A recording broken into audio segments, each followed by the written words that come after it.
defensive touchdowns and one special teams touchdown on an 85-yard punt return. So, again, Burnsville will try to avoid the same sort of mistakes that Shakopee committed last week. It'll be a different take on the defense this week for Eden Prairie as well.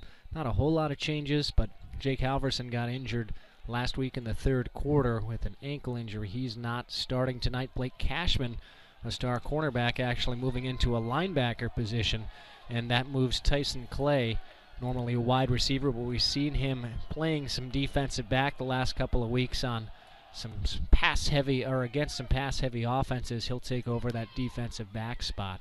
We are just getting underway as Burnsville pooches this one on a kickoff and fielded by the Eden Prairie Eagles. Heavy on Young, ridden out of bounds as that one was short and taken by an up back. Out of bounds to the near sideline in front of Mike Grant and the Eden Prairie bench at the 22-yard line. Again, we'll be audio only tonight and throughout our coverage of Eden Prairie through their run as they attempt to make it 4 straight 6A championships due to restrictions with having live video. Under center tonight, again, as always, Grantham Gillard getting the start. Hands off to Will Raines, goes off right tackle and spills forward ahead to about the 27-yard line. It'll be a pickup of 5 yards for Will Raines coming into the game. Second in the state, and this is counting, Brett, every single class from 6A down to 1A with 24 rushing touchdowns. Yeah, that's a really good point, especially since he essentially took the first 2 weeks of the season off when Eden Prairie faced some overmatched opponents in Minneapolis South and Oak Park, Manitoba. Trying some misdirection as Raines gives it back the other way to Omar, and he finds some space on the near sideline, weaves his way through a couple of Burnsville arm tackles, and is pushed out of bounds at the 48-yard line. So it'll be a gain of 19 yards for the senior. And he's filled in very nicely, kind of playing that scat back role that we saw Charlie Venable do so well last year. Coming into tonight, 52 carries for 467 yards. Again, with the offensive changes, or defensive changes rather, we do have one offensive change from normal, and that is Connor McGrew in at split end due to the fact that Clay is starting defensively. McGrew did catch a pass last week. No gain on that reception as we see Will Raines run straight up the gut, able to pick up about 5 yards, so good push and surge by that very consistent, steady offensive line. Second down and 5 from the 47 of the Blaze. Interesting to see what Burnsville does defensively. They, of course, blew a big lead against Eastview. They had a few touchdown lead, then ended up giving up 43 points, but still winning. Inside handoff to Omar. He bounces off the left tackle, Rademacher, and then he's taken down as he tries to look toward the sideline. Doesn't get far, stays right in about the left hash mark as he's dropped by number 70 on the defense, Andy Gran, who had 18 tackles coming into this season, or at least during the regular season for the Burnsville Blaze. Third down and 1 now after that pickup of 4. 2 minutes into this first quarter as you're listening to PSB Media's coverage of Section 6 crossover football, Eden Prairie and Burnsville. First down and more for Will Raines, still on his feet. Ankle tackle's not going to do it, and he works his way inside the 40-yard line of the Blaze, down at the 37, a gain of 6. I don't know, Kevin, you were able to watch that game last week with Shakopee and Eden Prairie.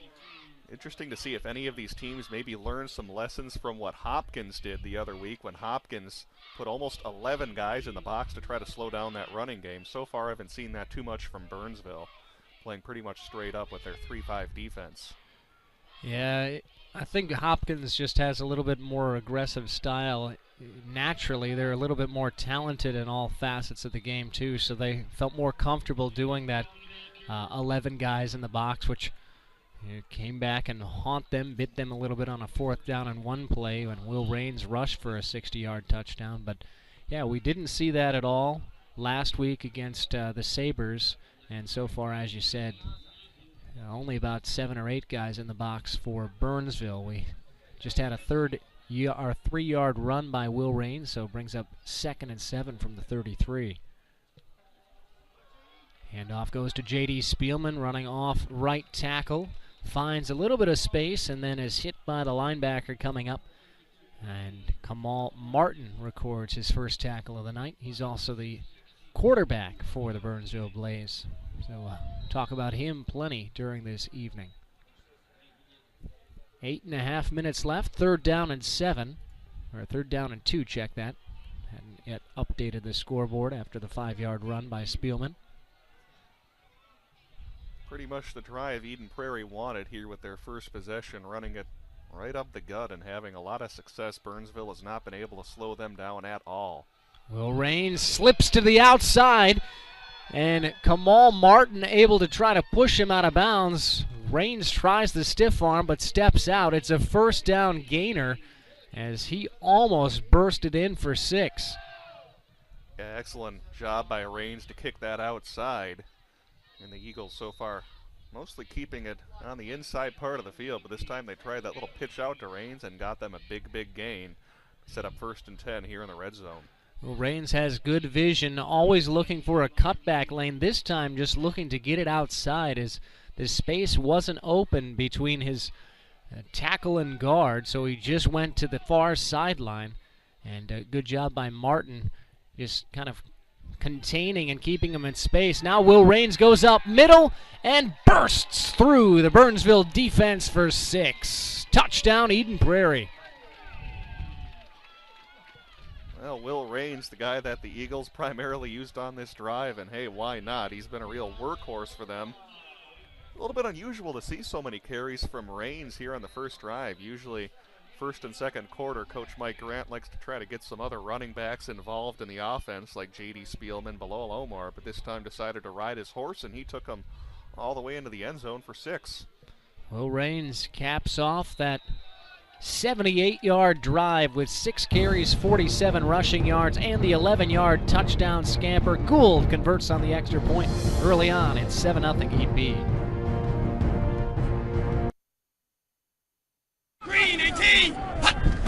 When you're running the 2-minute drill and trying to get dinner on the table before the big game, go to your most reliable option, Umbria Gourmet Pizzeria of Eden Prairie. Umbria has delectable and hearty gourmet take-and-bake pizzas. And build your own options too. Go Umbria.hungerrush.com. By phone 952-374-6464. Choose your pizza and score. It's that easy. Go Umbria.hungerrush.com. Umbria Gourmet Pizzeria, Mitchell Road, Eden Prairie.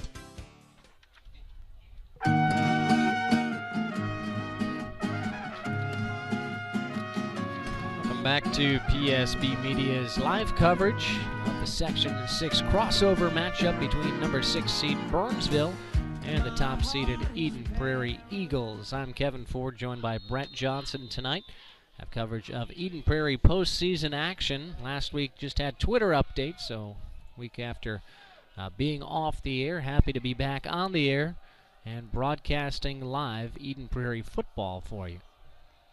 On the kickoff, Antonio Montero, following that 11-yard touchdown run by Will Raines, his 25th of the season. And the ball is caught at the 8-yard line by the Blaze. He finds his seam. The return man still on his feet is Shepley. One of the top wide receivers and players for the Burnsville Blaze is finally dragged down by Devon Bryant across midfield. So a fantastic return by the Blaze. Yeah, what a start for them. We were talking about how Will Raines does a nice job running and plowing people over. Well, that's exactly what Shepley did, running over about 3 or 4 Eden Prairie guys. Not really using his speed so much, but just plowing over their kickoff coverage team and gets all the way down into Eagle territory. Shepley, linebacker size, 6'3", 200 pounds, and I think it just took the special teams of the Eagles a little bit off guard. Not used to seeing a guy not quite as fast, but just powerful returning that. He did get a good wedge block at about the 25-yard line. So Burnsville, after that 50-yard return, starts 1st and 10 from the EP 42-yard line. And the first pass of the night for Kamal Martin, dropping back left, looking for Garrett Olson as wide receiver. Overshoots his target, and it's 2nd down and 10. Don't forget, if you'd like to email us here during the game, we're at psbchannel2@gmail.com or click your link below the game tracker screen. Martin The handoff to Steph Olson, and he bursts through the line for a first down. Great speed and energy on that carry. Yeah, out of a rocket on that one, carrying it all the way down inside the 30-yard line for the Blaze. Good response for them because, as their coach said, they got to get off to a fast start against these guys in Eden Prairie. The only teams that have given the Eagles trouble are the ones that have kept things close in the first and second quarter, so certainly a very important drive here for Burnsville. No doubt, 1st and 10 from the 29, so officially a 13-yard run for Olson. Martin looks over the right seam and dropped by his intended target. That's Steph Olson, the guy who just had that 13-yard run. The pass a little bit low, but certainly catchable for the tailback out of the backfield. Just running a flat route on the right hash and could not hold on. Yeah, that pass just a little bit low. Almost was able to corral it in, but he had about 2 defenders of the Eagles converging on him. Very tough catch to make. 5 wide receivers set for the Blaze. Dropping back to pass. Martin steps up in the pocket, now looking to run, and he'll be swallowed by Connor Novak Gore right at the line of scrimmage. He and Matt Berman, Jeff Athey checked that. We're in on the stop. Great job responding to Martin trying to get out in space. Yeah, too bad there for Burnsville. Couldn't quite scramble outside the pocket, and he got tackled right at the line of scrimmage and now puts them in a tough situation here with 3rd and a little more than 10 yards to go. Of course, the Burnsville Blaze do have a trio of talented receivers who are all brothers, the Shepleys. Have to see if they try to go to them here on this 3rd down 5 play. wide receivers under pressure as Martin throws back over the middle. Leaping grab by Shepley. And he picks up the first down at about the 11-yard line. 2 men were open in the area. The coverage by the Eagles somehow missed those 2 guys as they were all the defensive backs, that is, were sent deep inside the 10. Shepley just stopped shy of that coverage and made a great grab. Shepley with a tremendous catch. Had to jump way up into the air and make a nice 2-handed snag. Great catch to give them a first down here in the red zone. A draw play goes to Olson. He bangs over a Ben Price tackle and is down inside the 5, or at about the 5-yard line, a pickup of 6. So strong running so far for Steph Olson. 2 carries, 19 yards. And it's 2nd and 5 from the 6. Yeah, nice downhill running there as he just lowered his head and again bowled over an Eden Prairie defender. Burnsville looking very physical in this game. Of course, they got the good field position with a nice return after their return guy bowled over about 3 or 4 Eagle defenders. The Eagles on top 7-0. Martin looks the end zone, nearly intercepted. Carson let that one slip through his hands as that pass a little bit off target. Great contest by Carson to kind of, get the hands of Shepley, the intended target, locked up, and he was able to release quick enough to try to get his paws out there and make the play, but just couldn't hang on. Oh, to me, it looked like Carson almost had that interception made, but the Burnsville receiver, like he may have gotten his hand in there to knock that incomplete. 3rd down and 5 from the 5. Under pressure is Martin, and he'll be driven to the turf. Cashman and others in on the stop. Kind of a broken play to begin with. Eden Prairie brought the pressure. Burnsville did not have enough personnel to account for all those guys. Martin panicked and gets dropped for a big loss at the 12-yard line, or at the 9-yard line. Check that. Well, so far, protection's been a little bit of an issue here for the Burnsville offensive line. They've let those Eden Prairie defenders get in just a few times. They got to give them some room because, again, the Blaze do have some very talented wide receivers to work with, and boy, they're going for it here on 4th and 8. 4th and 8 from the 9-yard line. Martin looking left, surveying over the middle, caught! End zone touchdown, Brett Shepley. Great coverage by Carson, but that big body of Shepley just too much for Carson to handle, try to get around and make a play on the football.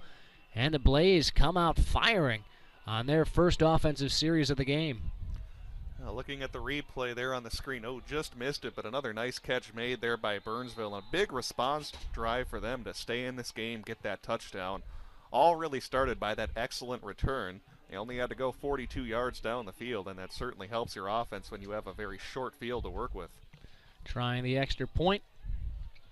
It'll be the kickoff and kicker specialist, Colton Van Dorp. The extra point goes up and through. 7-7. Burnsville has a nice response to Eden Prairie's opening touchdown. All knotted here at Area Stadium on PSB Media.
Colton Van Dorp to kick this one off. Burnsville and Eden Prairie tied at 7-7, 4:28 left in the first quarter. As you're listening to PSB Media, low line drive kick goes toward the far sideline, scooped up by Tyson Clay. He works his way back east and west, tries to find some space between a couple Burnsville defenders, doesn't get far, and is spilled at the 12-yard line. He fielded the ball at about the 12 and tried to cut it back middle. It was a middle return.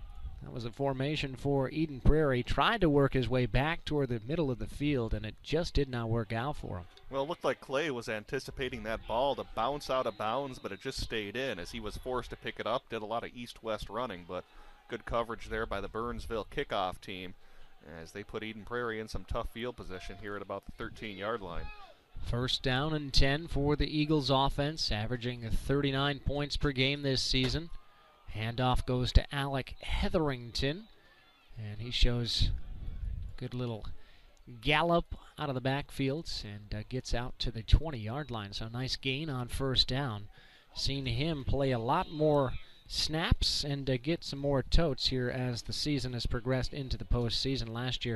Last week had 5 carries and picks up his first early on tonight of 6 yards. Second down and 4. This time goes back to Rains. Tries to wiggle outside.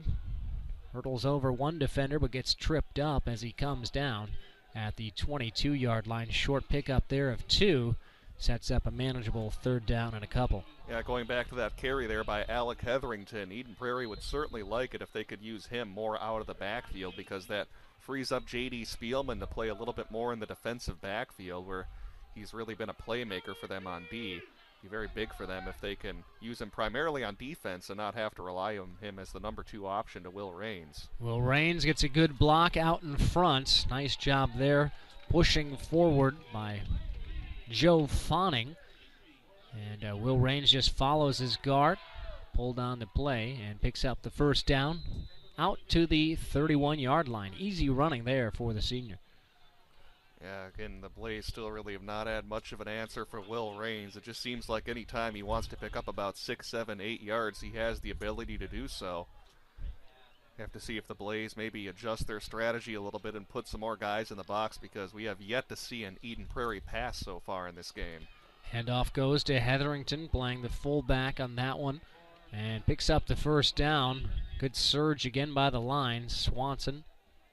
Well, actually, I was going to say they already had the first down, so it'll bring up a 2nd and 5, but still a nice run there by the Eden Prairie fullback. So 2 carries, 11 yards. Thought you had LASIK surgery.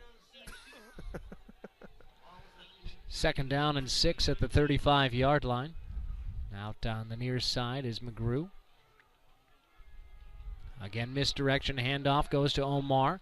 Grantham Gillard trying to block, doesn't do a very good job, wow. But Omar somehow lowers his shoulders, low center of gravity, able to pirouette around a couple of arm tackles and pick up the first down. How about that run? Caught dead in the backfield able to spin and kind of, like a Tasmanian devil, spin around a couple of people and get out to the 44-yard line. You said he used a low center of gravity, and it was about as low as he could go. Arm and leg very close to hitting the ground, but a good job to keep his balance and get a 9-yard gain for that first down. Hetherington to the outside, bull rushes one guy and drags another across midfield. Finally brought down at the 44-yard line of the Burnsville Blaze by number 5, Jackson Martins. Well, you gotta like the way the Eagles are running the ball so far in this game. They've had their struggles really getting the ball downfield through the passing game, and they can keep running it down the throat here of the Blaze. That'll make that passing game irrelevant here for the Eagles. Burnsville has to find a way to try to slow down this running game a little bit and try to put some pressure on Gillard and the passing game.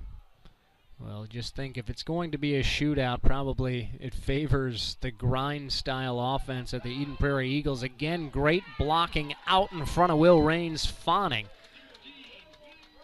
Little celebration, kicks up his leg, almost cowboy style, along with his teammate Dylan Warner with key blocks, and Will Raines again runs about 7 yards before anybody on the Blaze touches him. Has another first down for the Eagles inside the 40 at the 38 of the Blaze. Yeah, and what's key is even when he gets touched, he still has the ability to get those extra 3 or 4 yards, and that's exactly what he did to pick up that first down. Very tough to bring down. So Raines already 69 yards rushing, tripped up a couple yards down the field at about the 29-yard line. Good tackle there, kind of sideswiping Raines, although Raines is okay by Tahi Dixon, one of the stars on the defensive front, the leading tackler on the defensive line for Burnsville coming in during the regular season, had 3 sacks and 32 tackles. Still gains 4 on the play, now up to 73 yards on 10 carries. Hetherington gets this one, and he'll be lassoed down after a short pickup. Good job getting off his block. Again, Martins, we called his name moments ago, and also Steph Olson, the running back, in on the stop. No gain on the play. Exactly what the Blaze needed to get a stop here and try to put Eden Prairie in a passing situation. Be an interesting call coming up when we head to the second quarter.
Third down and 6 from the 29-yard line, and Will Raines still fighting, dives forward.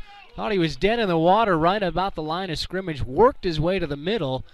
Eden Prairie's line couldn't get him enough space. Able to bounce that one out toward the left hash mark and drag a defender.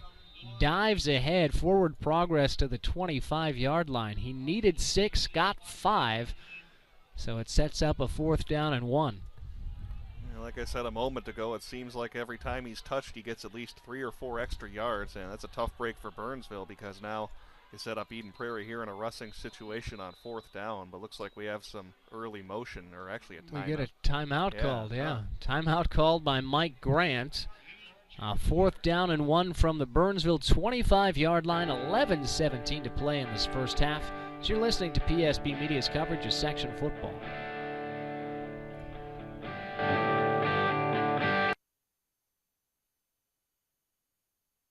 great food and great sports. It's the Tavern on 4 and 5 in Eden Prairie. This season, the Tavern on 4 and 5 will be showing PSB broadcasts of Eden Prairie football and hockey on their big screen TVs. So make it a night out. Get some great food while watching your Eden Prairie Eagles at the Tavern on 4 and 5. Some of their classics include the Mediterranean Pizza, Tavern Turkey Burger, as well as delicious breakfasts that are served 7 days a week. That's the Tavern on 4 and 5, just blocks from Eden Prairie High School.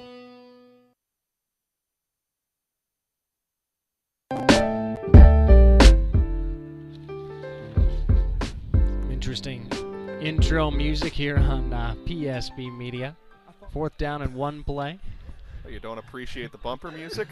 I don't mind it. I'm just saying it's interesting. All Where's right. where's like the thriller and spooky stuff? It's Halloween. Or don't you have that? 4th down and 1 play. Will Raines picks it up, it appears, and he does, where they spot him down. There was an initial struggle at about the line of scrimmage, but again, credit that offensive line and just the strength, the lower body strength of Raines, grinding out the additional 2 yards. Needed 1, picked up an extra 1 just for the sake of it. That's kind of funny. Most times you get kind of nervous if you're a fan of a team that has a 4th and 1 or a 4th and 2, but seems like you don't even need to be nervous if you're an Eden Prairie fan when you have 4th and short and a guy like Will Raines who's just almost automatic in those situations. Well, we've talked all season long that even in like 3rd and 7, you still can count on a run to pick up a first down. Gillard hands it off yet again. No passes so far. This one goes to Spielman, and he's knocked around and dropped at the 21. Short gain of 3 for the junior. Again, talking about J.D. Spielman, a guy who plays a lot of DB here for Eden Prairie, but also a very good running back. In fact, wouldn't be surprised if he's the featured running back next year when they'll graduate Will Raines and Bilal Omar, among others. But a nice job in the backfield, but I'm sure Mike Grant would rather use him on defense where he's a very good playmaker. Well, every play that Hetherington makes can help launch pad, act as a launching pad for his senior season. He's one of the juniors on this offensive side of the football that probably see a lot more action than he is this year. And good to have him back as this gain for Omar goes for just 1 yard. And this puts Burnsville again in the situation that they want to get Eden Prairie in 3rd and 6. The key is, though, they can't let the Eagles get 5 or 6 yards on this run. If they can make it 4th and 5, 4th and 6, you'll certainly give them something to think about. And the handoff, again, misdirection. Omar is going to be twirled down at the 20 or at the 18-yard line. Good initial pursuit off the line. Good jump on the snap by Brett Shepley coming up from his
Handoff inside to Omar, and not finding much space.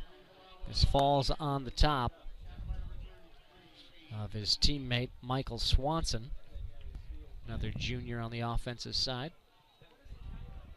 And it's just a gain of a couple. Brings up 3rd down and 4. So Omar tonight, 6 carries, 37 yards. If you're just joining us, Eden Prairie has scored on both its offensive possessions thus far.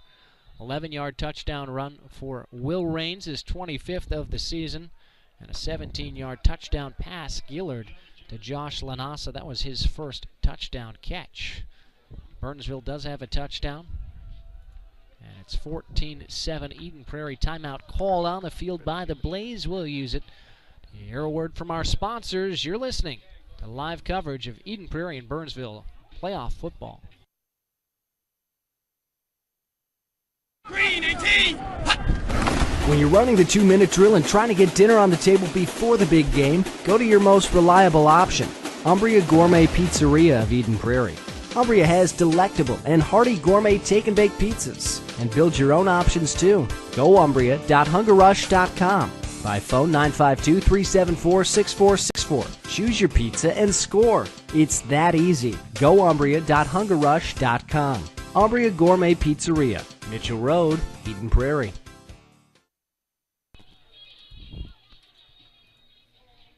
Third down and 4 for Eden Prairie at Burnsville's 42. Again, live coverage tonight. Try to get some tweets out for those of you looking for them. Last week did not have the coverage, so just came out to the game and live tweeted the action for you. Now you can listen to it as Will Raines runs on 3rd down and 4 for a first down. Just lowers his head. Again, we've seen that low center of gravity play. Dive action for the running back. This time it was Raines, and does more than enough to pick up the first down. Yeah, nice job to pick up the first down again.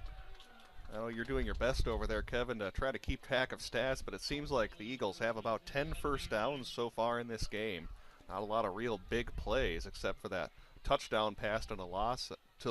Just a very methodical type offense here. Hetherington breaks a tackle and gets into the secondary at the 29-yard line. A gain of 9 on first down. Big man Ken burst out of the gates. Looked like a thoroughbred there. You were criticizing him for running it outside, huh? Big man's got some speed. Maybe more than I do, too. Yeah. 2nd down and 1. And running for the first down, Grantham Gillard gets a key block from McGrew and taken down at the 21-yard line. Like little juke move there by Gillard at the end of the run. Gave him about 2 extra yards. Haven't seen a whole lot of rollouts by Gillard in this game. Usually he does it about 5 or 6 times per contest. It's been primarily a north-south running game that the Eagles have used so far. Gillard with one nice run, and then of course also has the touchdown pass to Lanasa so far in this one. So 1st down and 10 at the Blaze 21-yard line. Run formation. The handoff goes to Spielman. Still on his feet as he works his way to the outside. Went all the way across the field. Fans wanted a late hit as Martin spun him out of bounds. That would have been a tough call on that late hit. His foot was right along the sideline as they threw him out of bounds. But joking about Hetherington kicking it outside, well, J.D. Spielman certainly is the type of running back that can kick it outside, and he did a nice job using his speed to gain about 8.5 yards and set up a 2nd and short here for the EP offense. Well, if anyone watches the NFL now, they keep track of how many yards you run to pick up the actual forward progress yards. Spielman ran quite a long way, all the way from the left side of the field for 9. Will Raines has the first down, working his way again toward the EP sideline. Tries a little hop cutback and falls ahead for another yard at the 7-yard line. Good tackle there by number 16 as he swam upstream, Garrett Olson.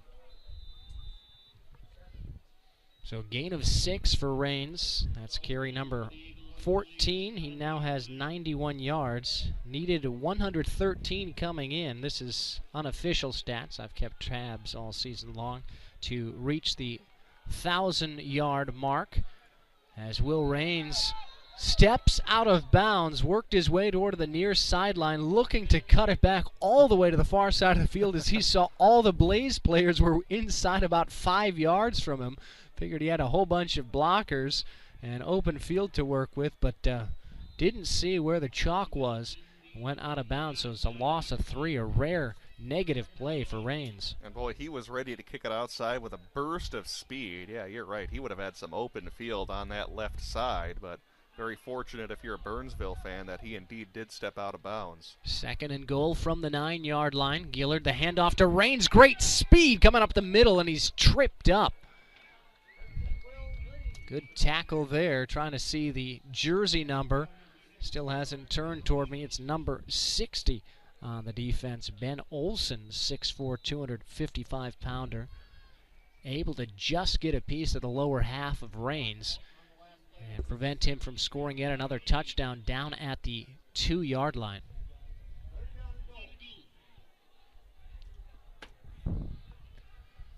Third and goal.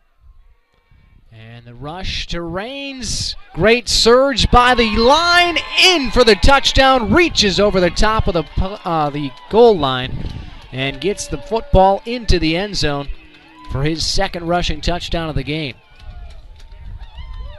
And this might be the one that really is kind of a backbreaker here for Burnsville. They did a nice job trying to play catch-up with some nice offensive plays, but down by 2 touchdowns, this puts them in a very tough spot. And again, another nice, very methodical drive there by the Eden Prairie offense to get into the end zone.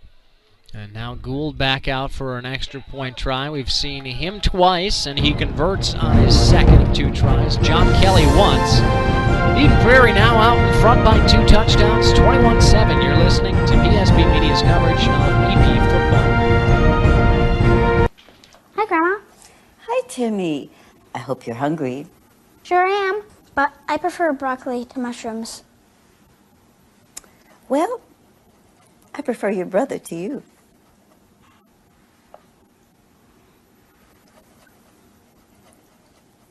Don't mess with Grandma's dishes. Mess with ours instead. Delicious dishes from around the globe that you're free to customize. Noodles & Company, your world kitchen. Now,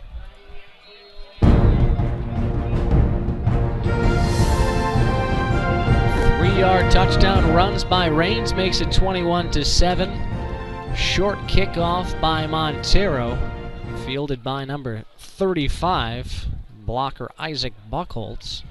Backup running back at the 24-yard line, 26-yard line actually, where they'll spot the football. 1st and 10 from there for Burnsville, trailing by 2 scores. The offense has moved the football, but as Burnsville fans know very well, last week struggled to get stops defensively. Ended up winning a shootout 46-43 last week to advance to its first crossover game in 4 years. As Martin rolls out, and he'll be taken down from behind for the sack. Bill Coop records sack number 3 this season to go with an interception return for a touchdown. That came last week, and it's 2nd down and 11. Burnsville going with the no huddle here. They want to get on the scoreboard before halftime, but now you're, after that incomplete pass, putting yourselves in danger of giving Eden Prairie good field position on a possible punt, as it's going to be 3rd and long here for the Blaze offense. Yeah, Martin under pressure. Coughlin came in on an A-gap blitz and almost got to the quarterback. Martin just threw up a desperation pass near sideline, well underthrowing his target, Jake Shepley, who has a catch tonight for this 3rd down and 9 scenario. Martin looking deep. Pump fakes, rolls over to the far side, throws on the run, goes out of bounds, hits off a couple of his teammates over on the far sideline. 4th down and 9. That's really tough there for the Burnsville Blaze, because this was one of the few times the offensive line gave him plenty of time to throw. Unfortunately for him, though, didn't have anybody open as he was forced to throw it away, and as it brings up 4th and little more than 10 yards here on their own 25-yard line with over 2 minutes left. Gives the Eagles plenty of time to work with on offense. Clay and Spielman back to return the punt. A low line drive, and it's going to bounce once, twice, 3 times and roll. A couple more yards, so the net on the punt a little bit better than the initial kick, as Burnsville players down it at the 43-yard line of Eden Prairie. The Eagles will have 2 timeouts and almost 2 full minutes to work with, needing 57 yards to try to really punctuate their effort in this first half. They've had 3 possessions, 3 touchdowns so far, no problem moving the football, especially on the ground. Just 1 pass so far for Grantham Gillard. And we expect to see a heavy dosage of Rains, Omar, Hetherington, as we have all game long. This one almost intercepted, broken up by Olsen. He read that pass in the backfield. Yes, he did. Beautifully. They're trying to do a little hitch bubble screen out to J.D. Spielman, and flying in from his defensive back position, Olsen dove.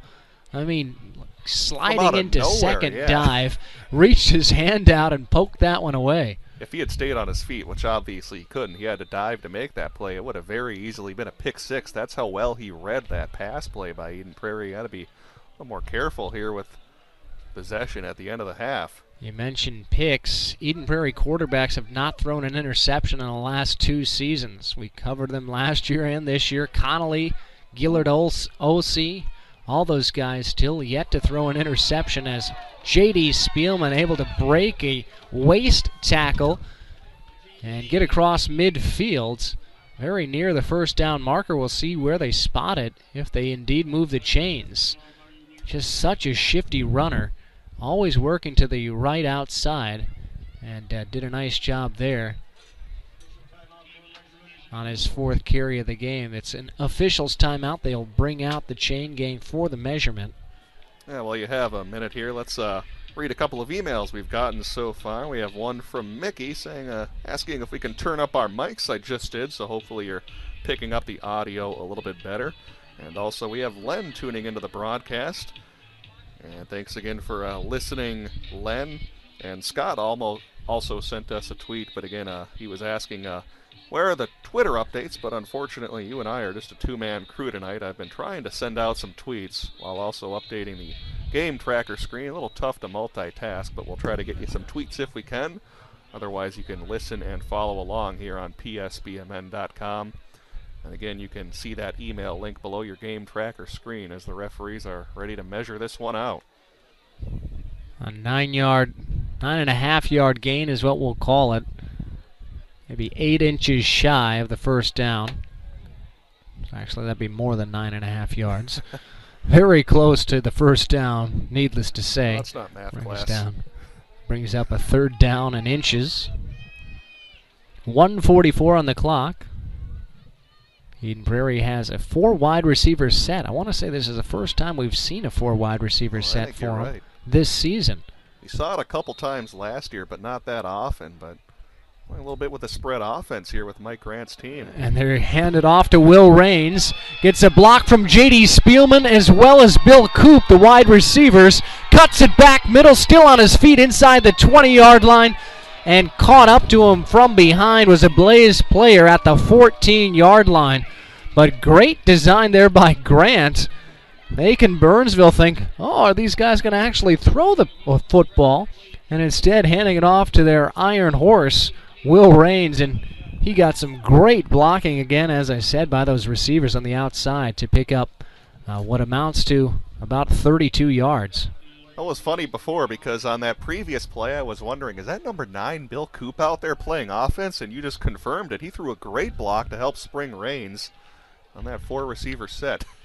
So now with that carry, Will Rains over 100 for the game and 1,000 for the season. J.D. Spielman runs by the Blaze defenders, kind of loops in the middle of the fields, in for the touchdown. His 3rd rushing touchdown this season, 6th overall touchdown, has 2 special teams and an interception return. And Eden Prairie in control now, 27-7. Pending the extra point, could make it 3 full score game. And the kick, this one again by Kelly, is good. 28-7, EP, 59 seconds showing on the clock as you're listening to PSB Media.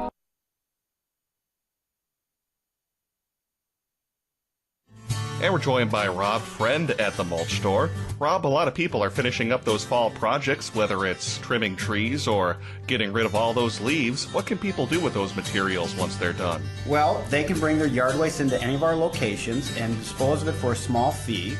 And after it's disposed of, we then process it and turn it into compost. It's also a very easy, straightforward process to stop in at any of those mulch store locations, correct? You just pull into any of the sites, you check in with the gate attendant and pay your small fee, and you're all set to go. And if people would like more information about the great products and services the mulch store offers, what's your website? mulchstoremn.com.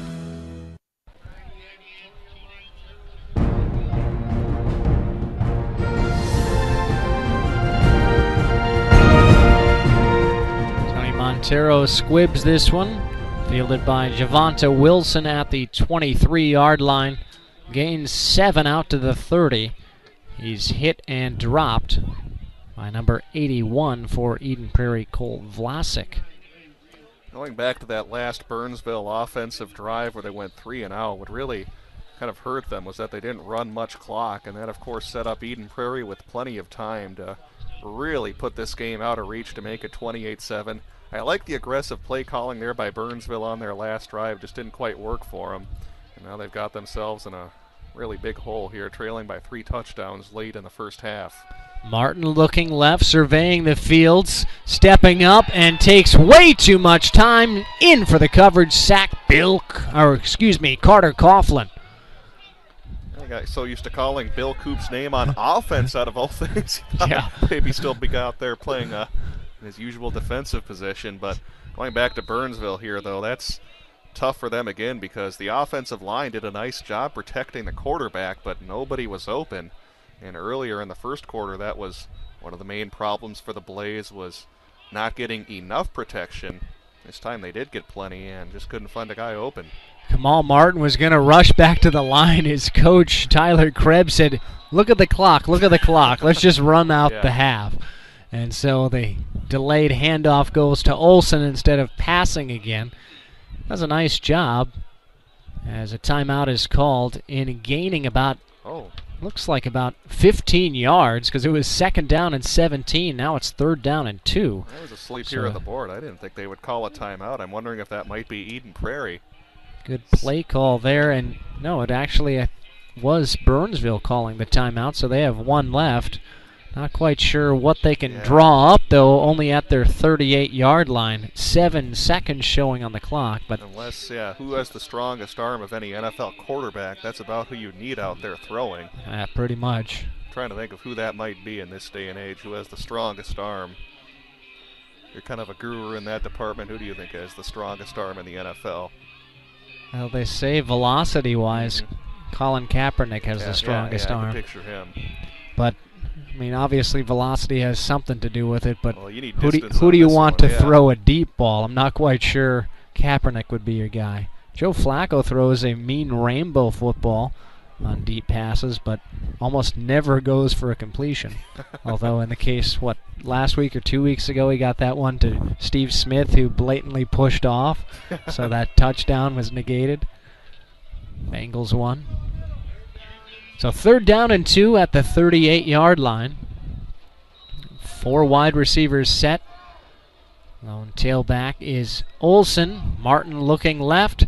Throws a quick pass, and it's dropped by Shepley.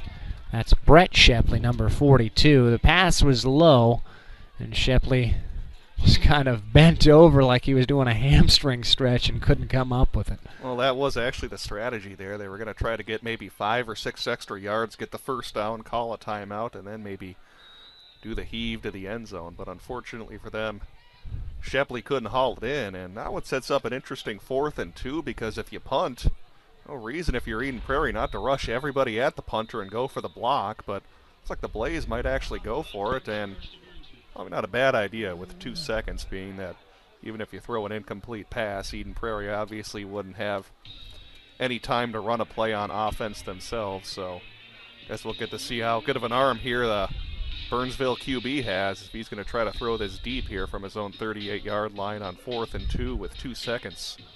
Well, timeout was called by the Blaze, and just as you were going through that, conversational stream of consciousness, then looks like now maybe they'll be punting it because Shepley's their punter, and he's now out on the field. I didn't think Kamal Martin stayed on the field. Well, I actually like the going for play a little bit more because you can just have your guy run around for 2 seconds, then go down on purpose, because you punt it away, you risk the return, possible block, or a return. Yeah. I would think if you're Eden Prairie and they're setting up to punt, I just send all 11 guys at the punter.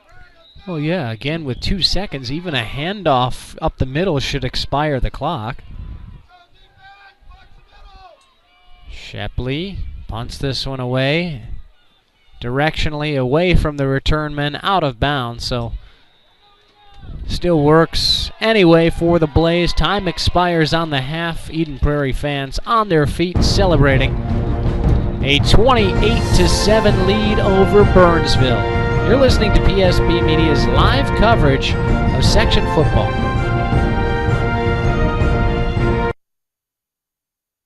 Pizza lover alert, just in case you haven't heard about Umbria Gourmet Pizzeria. I checked it out myself, and I love this place. When you come to an Umbria Gourmet Pizzeria, you get a true taste of Italy. Their pizzas are made with Umbria's signature homemade pizza sauce, fresh dough, made daily, never frozen, and the freshest, highest quality ingredients. I love their pizza, and you will too.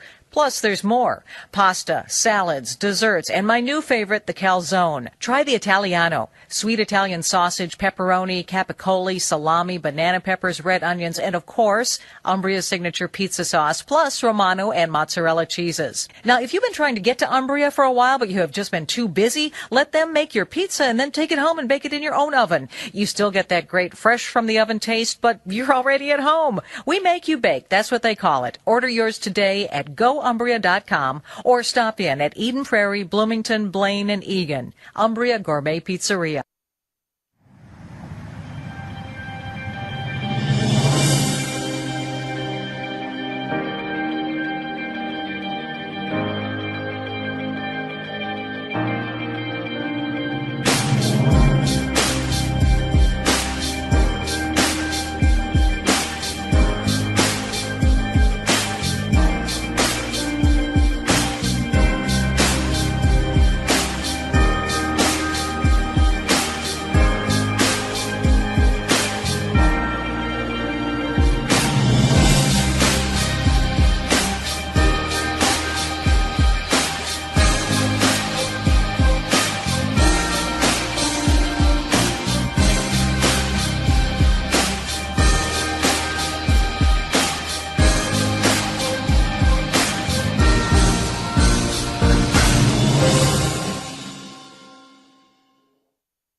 During this break in the action, I'd like to thank you for watching and ask for your assistance. In addition to live streaming games like this one, PSB Media also produces video commercials for clients.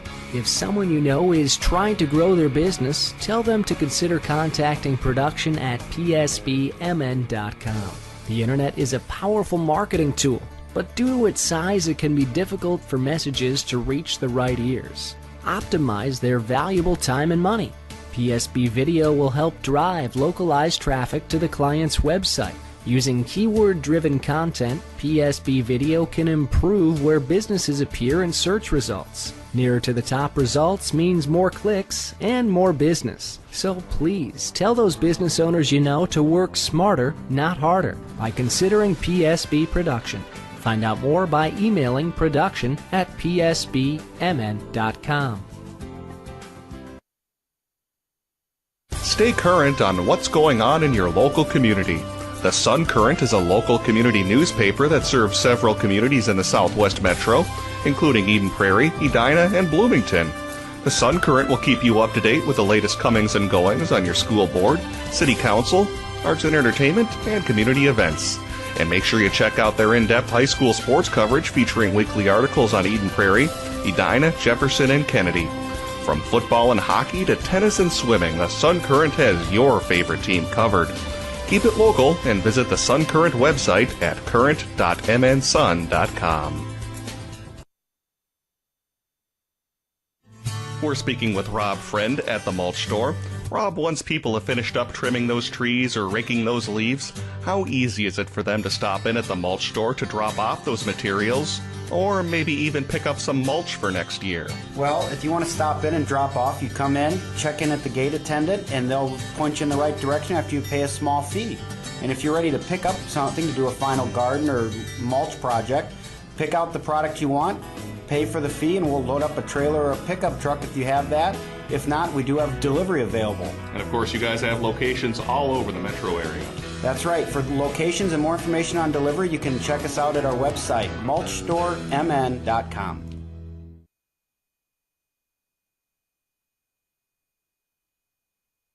Pizza lover alert, just in case you haven't heard about Umbria Gourmet Pizzeria. I checked it out myself and I love this place. When you come to an Umbria Gourmet Pizzeria, you get a true taste of Italy. Their pizzas are made with Umbria's signature homemade pizza sauce, fresh dough, made daily, never frozen, and the freshest, highest quality ingredients. I love their pizza, and you will too. Plus, there's more. Pasta, salads, desserts, and my new favorite, the calzone. Try the Italiano. Sweet Italian sausage, pepperoni, capicoli, salami, banana peppers, red onions, and of course, Umbria's signature pizza sauce, plus Romano and mozzarella cheeses. Now, if you've been trying to get to Umbria for a while, but you have just been too busy, let them make your pizza and then take it home and bake it in your own oven. You still get that great fresh from the oven taste, but you're already at home. We make you bake. That's what they call it. Order yours today at GoUmbria.com or stop in at Eden Prairie, Bloomington, Blaine, and Eagan. Umbria Gourmet Pizzeria.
The Sun Current is proud to be your community news leader for over 50 years. Each week you can read their in-depth coverage on local government, school district news, high school sports matchups, community events, and newsmakers. The Sun Current's website is now mobile user-friendly and provides breaking local news coverage daily. Check it out at current.mnsun.com.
When you're running the 2-minute drill and trying to get dinner on the table before the big game, go to your most reliable option, Umbria Gourmet Pizzeria of Eden Prairie.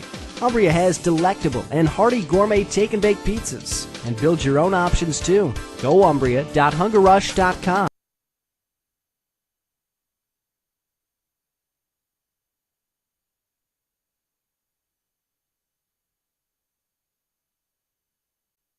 Eden Prairie.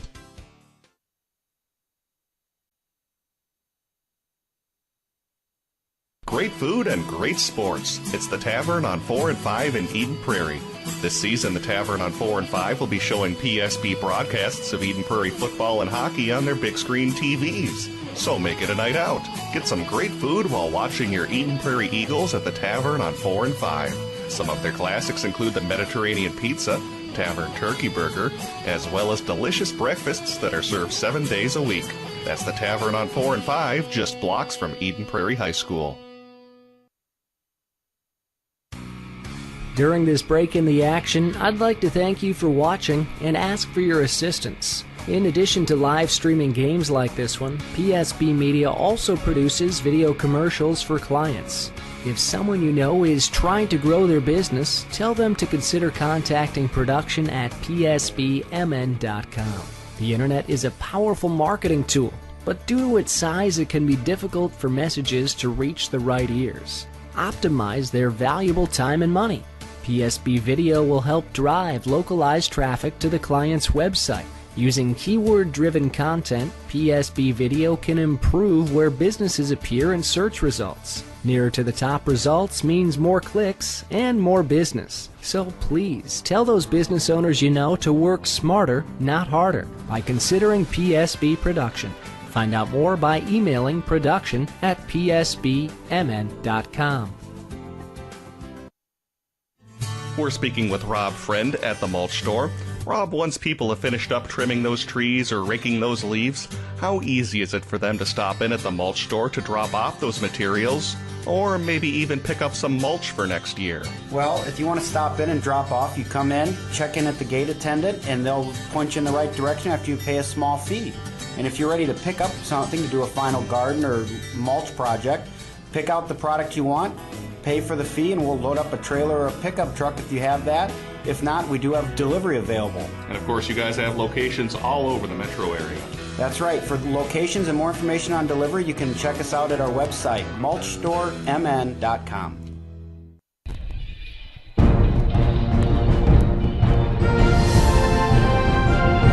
Welcome back to Prairie Stadium. Kevin Ford, Brett Johnson. It's still intermission here in this 28-7 lead for Eden Prairie on top of the number 6 seed Burnsville Blaze. Burnsville got off to a good start. The offense is rolling pretty nicely against Eden Prairie. Bit of a hurry up and passing teams that kind of spread out the Eagles across the width of the field have found more success than the running type teams this season. We saw that with the Hopkins Royals scoring 28 points against Eden Prairie, even with Edina, although they only scored 14 earlier this season in a loss, were able to pass for 228 yards against Eden Prairie. But credit to the Eagles for clamping down, especially with those linebacker blitzes, getting pressure in on the quarterback of the Blaze, Kamal Martin. So after a hot, fast start for the Blaze, who tied it up at 7-7 early on, and maybe we were thinking at least it could have the makings of more of a shootout like what the Blaze fans saw last week in a 46-43 win over Eastview, has turned into just kind of a one-sided matchup. Eden Prairie getting 2 touchdown runs from Will Raines. That ground attack has just been steady as ever. 3, 4, 5, 10-yard gains pretty much every time. I think only one negative play tonight. And that was when Will Raines accidentally stepped out of bounds inside the red zone on a cutback. And just a fantastic job again by Eden Prairie's line, opening up some space, blockers at the receiver positions getting out, and creating plenty of running room for the Eagles, as they have 3 rushing touchdowns. Again, Will Raines, 2 of them, and J.D. Spielman, another, 14 yards. And Josh Lanasa, his first touchdown catch of the year on a 17-yard pass. A little bit of an awkward play-action play. Grantham Gillard, though, found his tight end, Lanasa, over the top. So, plenty of offensive numbers. Offensive specialists like Will Raines having a nice night. Looking at my unofficial stats, 18 carries 130 yards and the 2 touchdowns. So over 1,000 for the season now, 26 touchdowns. Coming into the night, he had 24, and I think the state leader for touchdowns might be off by 1 or 2, had 28. Not sure if he's going to catch that guy. He plays in a small school, but still impressive nonetheless. Spielman, 5 carries, 41 yards in the touch. Malal Omar, 6 carries, 37 yards. Alec Hetherington, 6 carries, 36 yards. And Gillard has 1 for 7. Passing, Manassa, 1 catch for 17 yards. Over on the Burnsville side of things, 5 rushes for 38 yards for Steph Olson, and negative yardage for Kamal Martin. He's been sacked 3 times, so a big contributing factor to his rushing totals. Passing, he is 3 for 10 for 45 yards and the touchdown to Brett Shepley. Speaking of Brett Johnson in the booth with me, and he's got the tablet, the internet connection, and the computer stuff in front of him, so he can give you the update on the in-town 6A scoreboard. Again, crossover matchups here at the big school level. And any good games going on, or maybe start with those? Yeah, really no major upsets brewing so far looking at the scoreboards, courtesy of the MN Football Hub. Unfortunately, they're not giving me any times in these games, but I do have scores. We can at least estimate that they're probably at or near halftime, since we're, of course, at halftime here at Aries Stadium. But let's give you the rundown. Again, there's just 16 teams left in Class 6A, so just 8 games taking place tonight, including ours. So let's go ahead and give you the rundown. First of the Section 3 versus Section 6 games. That's basically the Lake Conference versus the South Suburban Conference games. And the first one, we have Prior Lake on top of Egan, 17-0. No real surprise there, as Prior Lake considered by many to be a possible state championship contender. A good game brewing down in Lakeville, as Lakeville North only up on Hopkins 13-7, so it looks like the Royals might be playing another close game this year, as they're giving Lakeville North all they can handle. This one might be the biggest surprise of the night, not because of who's winning, but it's the margin. Rosemount on top of Wayzata. Get this, 42-0. Yikes for the Trojans. A lot of people thought Wayzata might be able to give Rosemount a run for their money, but that one not happening so far. Mountains View on top of Blaine, 28-7. Also, we have Maple Grove leading White Bear Lake 14-0. The Bears, of course, pulled a big upset last week when they knocked off Cretin-Durham Hall. I believe that's the 3rd straight year that Cretin-Durham Hall has lost in the first round of the section tournament. I have to figure out what's going on over there at Cretin. Don't know. Yeah, exactly. And then good game brewing over in Woodbury as Eastridge on top of Osseo, only 17-10. That game was 17-3, so it looks like Osseo just got on scoreboard with a touchdown, so possible upset brewing there. And then the last score to report to you, Totino Grace on top of Stillwater, 14-6, between a couple of evenly matched teams in the Section 4 versus Section 5 games. And that's all we have to report to you in 6A. We'll give you one 5A score, since that includes a team in our coverage area. That's Bloomington Jefferson. They're looking for their first section championship since 1995, and oh man, they are well on their way to doing that. At halftime, Jefferson on top of Minneapolis Southwest, 42-0. Anyone interested in watching that game, BEC TV will have a tape-delayed broadcast taking place throughout the week, but Jaguars look like they're well on their way to a state tournament berth.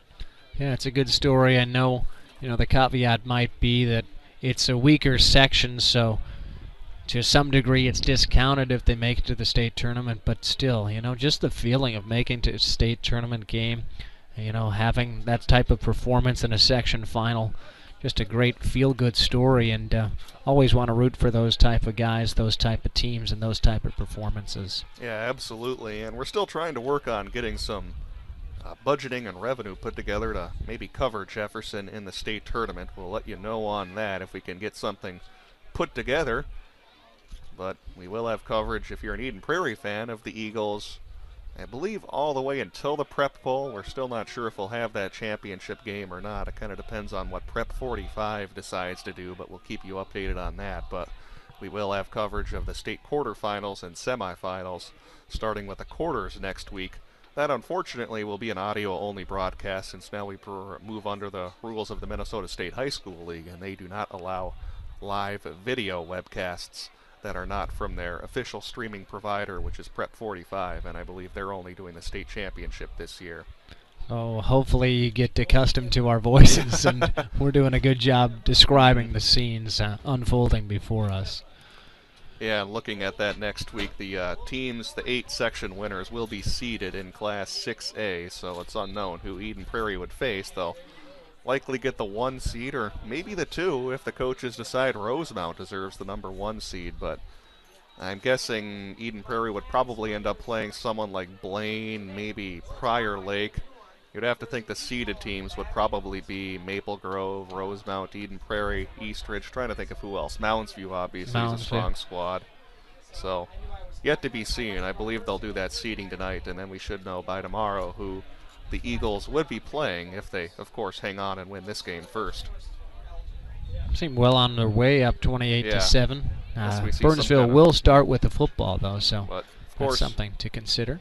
And also to consider, this is the same score Eden Prairie had against Hopkins at halftime during the last game of the Lake Conference season, but not to knock Burnsville, though. That was a very talented Hopkins team that Eden Prairie was facing a couple weeks ago. Well, that's a Hopkins team that was just a fantastic battle. Kind of wish I was out there covering it. Hopkins versus Edina last week in the first section game. Hopkins jumped out to an early lead. Edina roared back, took a 36-22 lead going into the fourth, and then the Royals scored 15 unanswered to win by the skin of their teeth, 37-36. 2 programs. I know Hopkins certainly achieving what their potential was, maybe a little bit of an underachievement for Edina as far as their record, but 2 very talented teams, and certainly lit up the scoreboard last week in an entertaining one. Second half just got underway. Eden Prairie's Montero again with the pooch kick.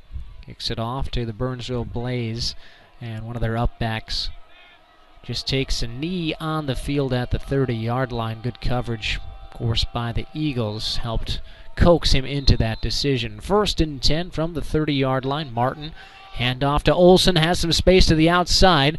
Wiggles and is pushed out of bounds. There's an Eden Prairie player down on the field alone, away from the play, as Price made the tackle out of bounds of Olson. And that's not a good sign. The guy is not moving at all. No, that doesn't look good at all. And of course, without video, we don't have replay to see what possibly happened. I didn't catch it here in live action. Not sure if you did either, Kevin, but that's not good because he has not moved at all. I did not see him. Kind of lying in that, sleeping pose on his side, hand over his other folded arm. And we'll take a timeout for this injury break. Scary incident possibly brewing on the field. Eden Prairie on top of Burnsville, 28-7.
Pizza lover alert, just in case you haven't heard about Umbria Gourmet Pizzeria. I checked it out myself, and I love this place. When you come to an Umbria Gourmet Pizzeria, you get a true taste of Italy. Their pizzas are made with Umbria's signature homemade pizza sauce, fresh dough, made daily, never frozen, and the freshest, highest quality ingredients. I love their pizza, and you will too.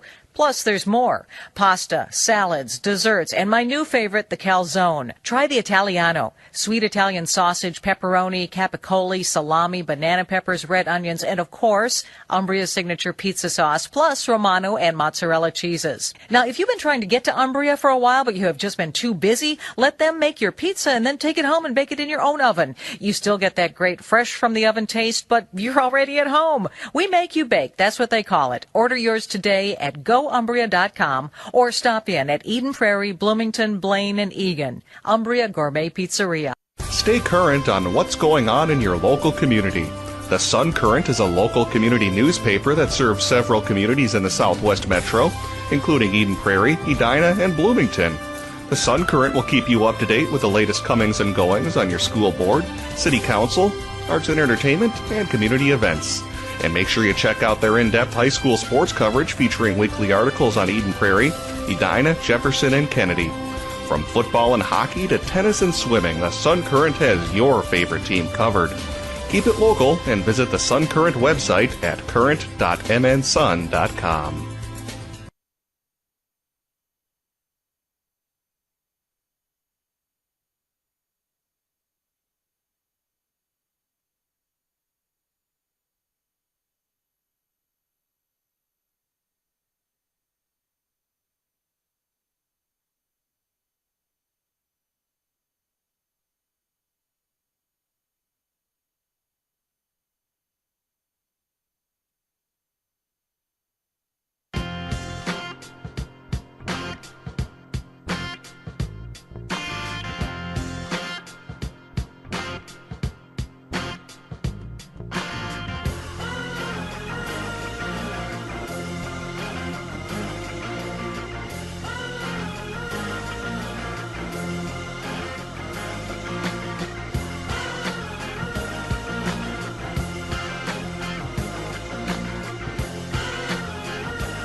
Back here at Aries Stadium, Kevin Ford, Brett Johnson, Jeff Athey was the man down on the field, and only just now as we come out of the break was he able to be helped out.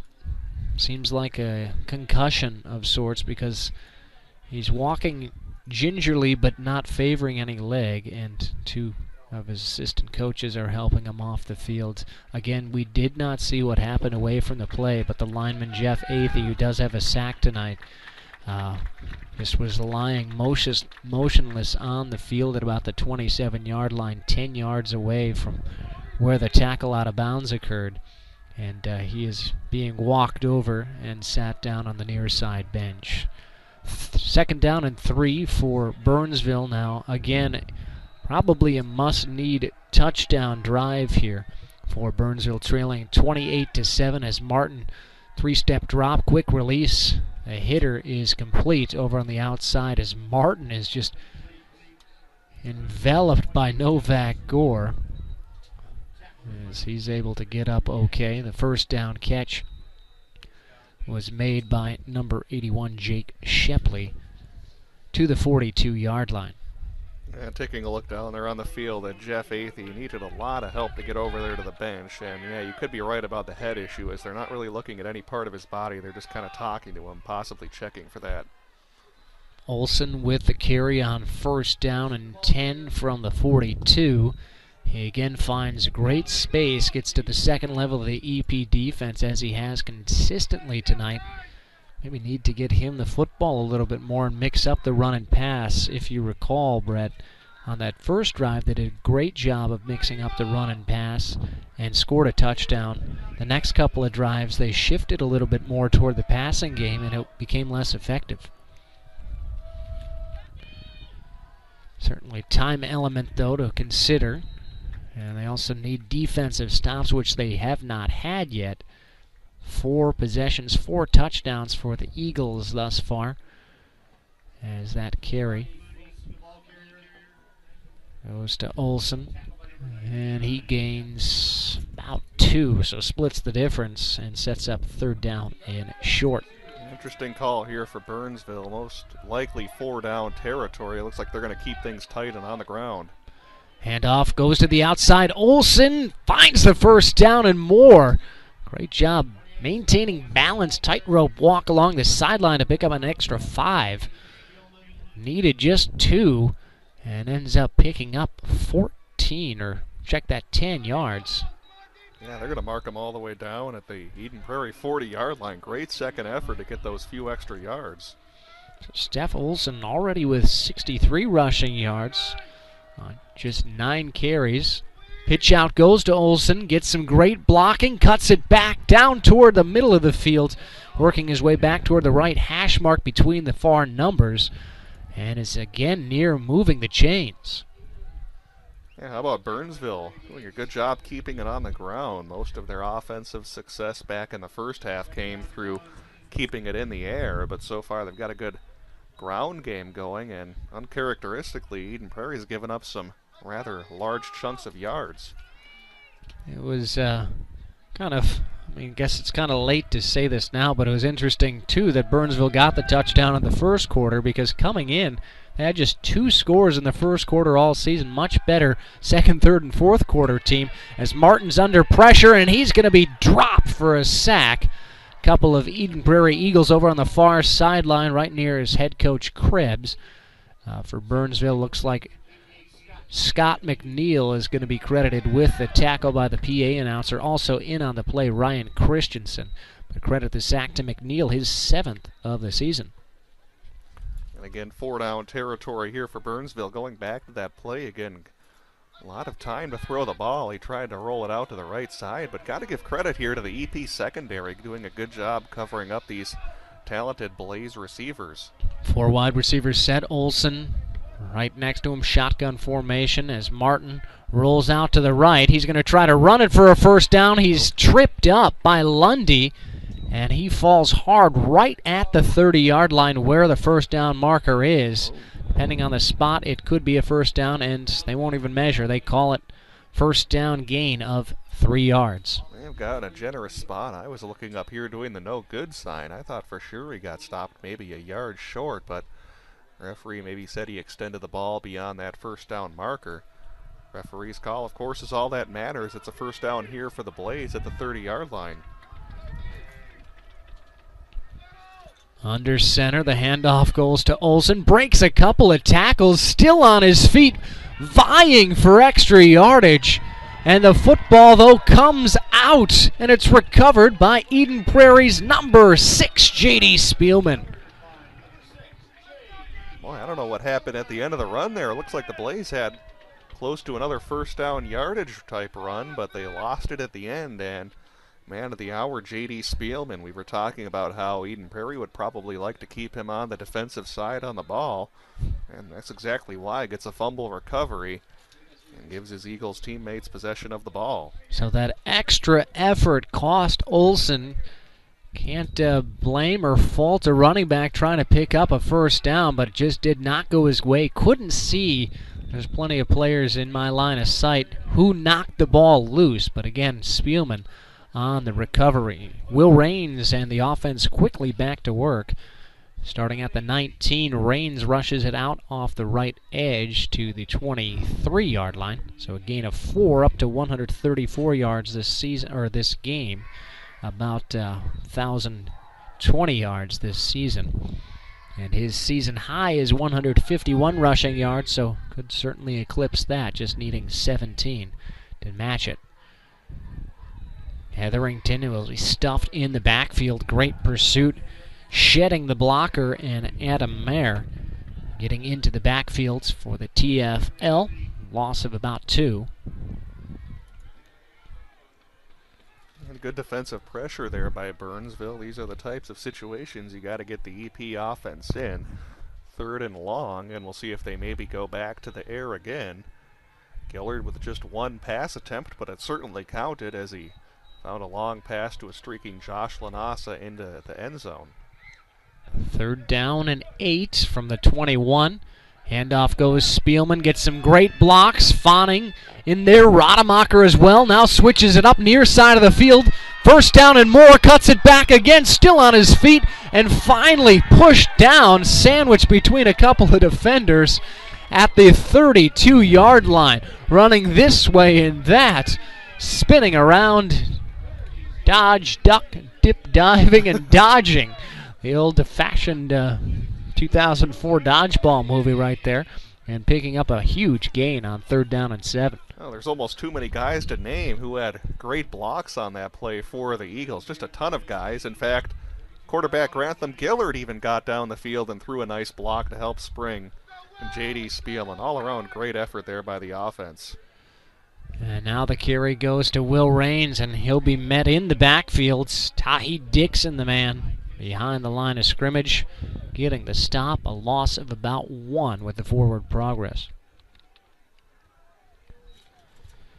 Tonight's broadcast brought to you by the Mulch Store. If you still have some leaves left in your yard, you can drop those off at any of the Mulch Store locations around the metro area. They're in Burnsville, Minnetrista, Rosemount, and Shakopee. And when you drop off that yard waste, it gets turned into mulch for next year, a great kind of circle in life process. They're online at mulchstoremn.com. 2nd down and 11. Gillard, I know a lot of people doing the leaf raking either last weekend or now getting to it this weekend, because had a real long fall, beautiful fall colors, and trees didn't lose the majority of their leaves until about the last 6 or 7 days. Well, if you're raking now, you're going to be awfully cold this weekend. Yeah, that's the only downside of the prolonged fall season. And how about this segue? Maybe after you're done raking those leaves, order a nice pizza from Umbria Gourmet Pizzeria. Yeah, and of course have some great take and bake pizzas, and also some great drink specials on the weekends. Located on Mitchell Road. GoUmbria.HungerRush.com. That's GoUmbria.HungerRush.com is the website you can go to. Design your own pizzas. Get their fancy gourmet pizzas. As the ball is loose, Omar couldn't handle the snap, and we'll see who recovers the football. A good hustle play there by Eden Prairies. It looked like Burnsville had a pretty clear path to try to recover that fumble. Not sure if anyone hit that out of the hands there of Omar. Just kind of fell out. It looked like it was just a misexchange between Gillard and Omar. Omar hadn't quite secured it. Again, without the replay, can't really go back in my mind and see exactly what happened. But again, the misexchange on the handoff sets up 4th down and 8. Grant going for it. Gillard, shotgun formation, throwing deep down the right sideline for Cashman. Incomplete, diving in good position on the defensive back, or by the defensive back, number 31, breaks that one up. That was Derek Bloomquist. He got the inside track, made a beat on the ball, but just a little bit too low and far away for he or Cashman to make a play.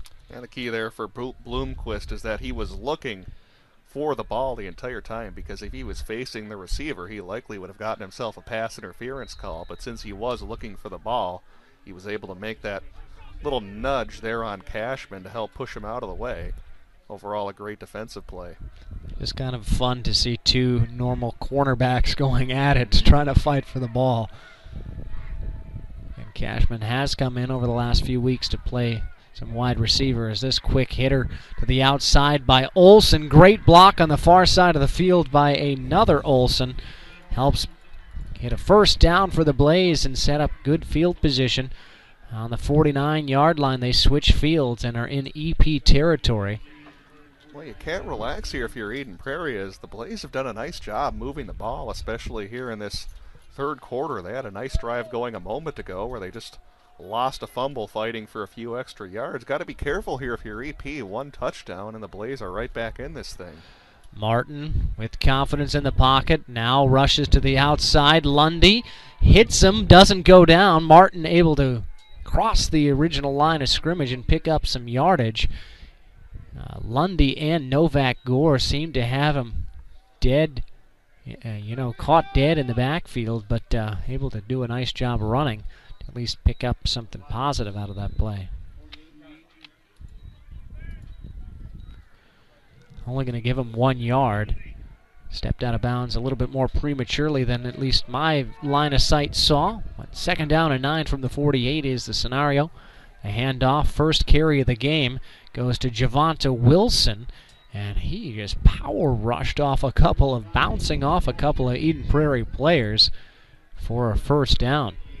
Well, they will give them the first down, and this is what I like to see out of Burnsville. On their first drive of the game, they were very physical running, able to plow over a number of Eden Prairie guys on their first drive of the game, and here in the third quarter they're kind of getting back to that power running game, and it certainly paid dividends for them, getting another first down. Javonta Wilson coming into the night was the team's leading rusher as far as, well, total yards, touchdowns, and carries. That was his first tonight, goes for 9. Now the delayed handoff to Wilson. Kind of a handoff exchange. Saw that from Eden Prairie moments ago. Led to a fumble here. Martin trying to do a read option. Didn't do a very good job setting up his running back. And he was lucky to get back to the line of scrimmage. 5 Eden Prairie players were in on that play. I think you're lucky to try to call that an option. I'm not sure what they were doing on that play right there. Pretty ugly, and lucky they were able to get back to the line of scrimmage. 2:31 to play in this third quarter. Eden Prairie holding on to a 28-7 lead. All those points scored in the first half. 2 touchdown runs, Will Raines, 1 J.D. Spielman, and a touchdown catch to Josh Lanasa for 17 yards. Martin looking down the field, has a man overshoots. Garrett Olson goes off his right paw. Ball thrown behind and too tall for the intended target. It was Matt Carson in on the coverage. Well, and even if that was a better thrown pass, it looks like he was going to take quite a licking, as there were 2 Eden Prairie safeties ready to deliver a big hit. Had that been a better thrown ball. Well, we've seen time and time again, Matt Carson is one of those hard-hitting safety types. He just loves to lower the shoulder and try to perfectly time passes, deliver a big hit. Martin under pressure in the pocket. It's completely broken, loses the football behind the line of scrimmage, dancing around, and does Eden Prairie or Burnsville have it? And it's Eden Prairie football. Recovered by Carter Coughlin. It looked like he may have also been the one to force the fumble. Novak Gore, Bill Coop, and Coughlin all in the vicinity of that fumble, recovered by the junior linebacker. And that's the second turnover of the game, going back to what coach of the Blaze, Tyler Krebs, said. You need to play perfect football to beat the Eden Prairie Eagles, and certainly these turnovers not helping the cause. And if you think about it, if they don't turn the ball over 2 times here in the third quarter, they may have themselves 2 touchdowns, as they've done a nice job moving the ball. But unfortunately, when you turn the ball over twice inside your opponent's 40 or 35 yard line, that'll certainly come back to bite you. Will Raines dragged down. Fans wanted a face mask call against Garrett Olson, who made the stop. One of the many two-way players for Burnsville. Got Garrett Olson, Brett Shepley, he's one of 3 brothers on the team, all play wide receiver. Kamal Martin, the quarterback, two-way player. And Steph Olson, the running back, plays both sides of the football as well. 2nd down and 7 as Will Raines picked up 3 on that rush. Up to 139 in the game. About a minute to play in the third as Hetherington runs middle. And he'll be hit immediately, falls forward for just a couple. In on the stop, number 55, Nick Olson. It doesn't really show up on the stat sheet much, but that was a great second effort there by Hetherington. He was clearly stopped at the line of scrimmage, but was able to gain an extra 2 or 3 yards, and that's big because this makes it third and manageable here for EP. And gotta love what you're seeing here from Hetherington. You can get those 2 or 3 extra yards. Gives your offense a much better chance to try to get a first down. There's guy that comes to mind, I guess, current day and age, Ahmad Bradshaw, always able to fall forward. Jerome Bettis, so good at it in his prime. As Will Raines, big hole on the left side, gets a first down and more. inside the Burnsville 40-yard line. That'll go for a gain, looks like of about 15. So eclipses his season-high rushing total now. As we'll see probably one more play left in this third quarter. I'd like to give a shout out to one of our sponsors, Noodles & Company. They actually now have catering and home delivery available. They have a noodles bar that features items needed for your event and your guests. Any information that you need about the catering or the deliver, go to noodles.com. As this pass incomplete for Connor McGrew, trying to go down the field for a big play, and Grantham Gillard just threw it a little bit too behind McGrew. Made an adjustment but couldn't come down with it. Yeah, pretty well thrown ball there by Grantham Gillard. I like the fact that they're at least throwing the ball down the field and showing that they are trying to develop a vertical passing game, because if you look at a possible state tournament field next week, they're going to be facing a very tough squad. Whether it's Stillwater, Maple Grove, Totino Grace, they're going to have to use that passing game, I think, at some point here in this state tournament upcoming for the Eagles. That's, of course, if they hang on and win this one over Burnsville first. 4 seconds left, 2nd and 10 from the 38. The handoff goes Omar. Blocks out in front, Fawning, as well as Clay. And Omar looks like he got injured on the play, trying to cut back behind a block by Clay, and Omar just went down in a heap. He is rolling over on the field. Not a good sight to see. Well, it was interesting because, as you said, he was trying to cut it back to the other side. He wasn't hit by anybody. I'm wondering if he just fell on his knee or his leg wrong. That's an awfully tough break, as he was running with a burst of speed. Maybe just the body moving too fast for the legs in that situation. Hopefully he's all right. But yeah, he definitely is rolling around there in pain. Again, he wasn't hit to cause that injury. It was kind of on his own. Well, we'll have to see what happens here, Kevin. Yeah, the untouched injuries where players go down, you always gasp and hope for the best. Usually end up being fairly serious. Hopefully Omar dodges the bullet. It'll be the end of the third quarter, as still Eden Prairie trainers attending to him. Eagles driving on the blaze and in command 28-7. You're listening to PSB Media. And we're joined by Rob Friend at the Mulch Store.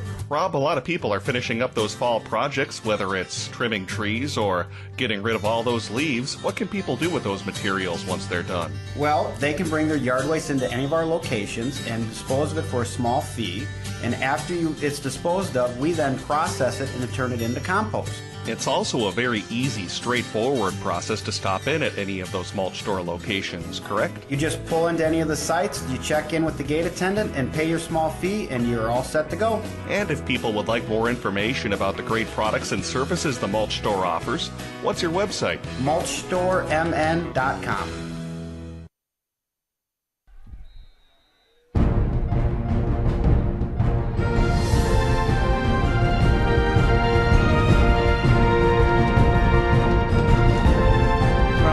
Stadium, Kevin Ford, Brett Johnson with your coverage of Section 6 crossover football.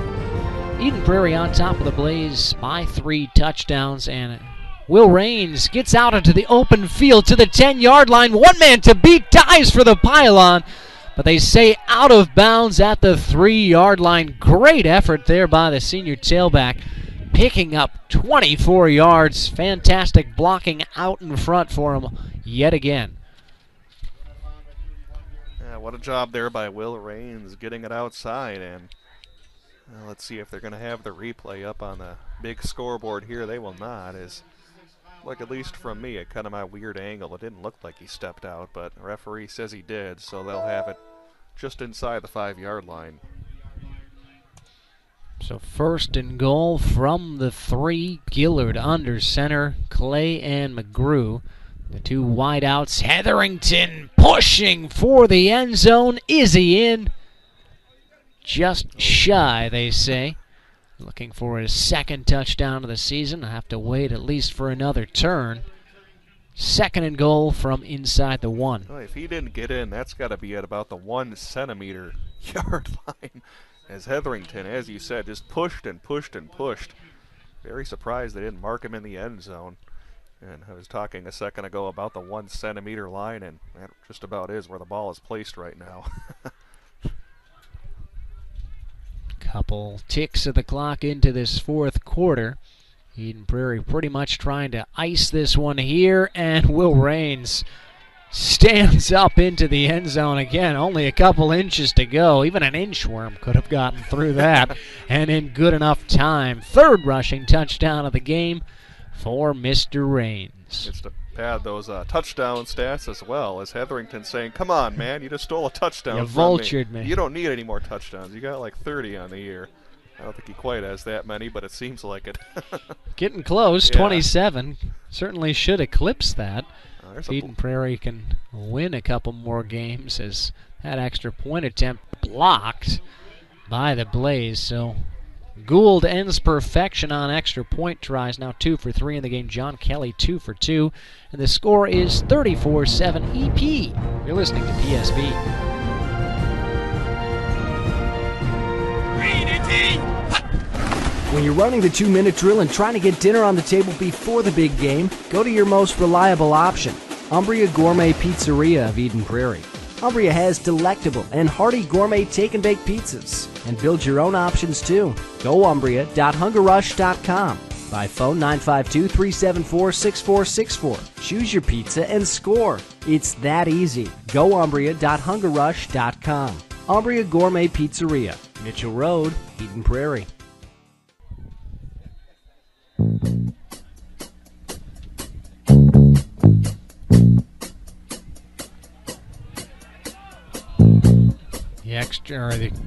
The kickoff try after that extra point attempt was blocked by the Blaze goes out of bounds. Eagles trying to recover it. Almost would have been a really long onside kick. Didn't see the man who made the dive at it to try to, 1, keep it in bounds from the illegal procedure penalty, but 2, more importantly, to get the ball back for the Eagles. Just couldn't come away with it. So Burnsville starts 1st and 10, and I'm surprised that Burnsville starting at the 20. So I guess they're giving credit to the Eagles player for saying it wasn't an illegal procedure penalty because he made contact on it. So 1st and 10 from the 20-yard line. Martin throws deep, hit as he throws, leaping and breaking the pass up. Tyson Clay had inside position on Brett Shepley, and that one goes right through the defensive back / wide receiver of the Eagles' hands.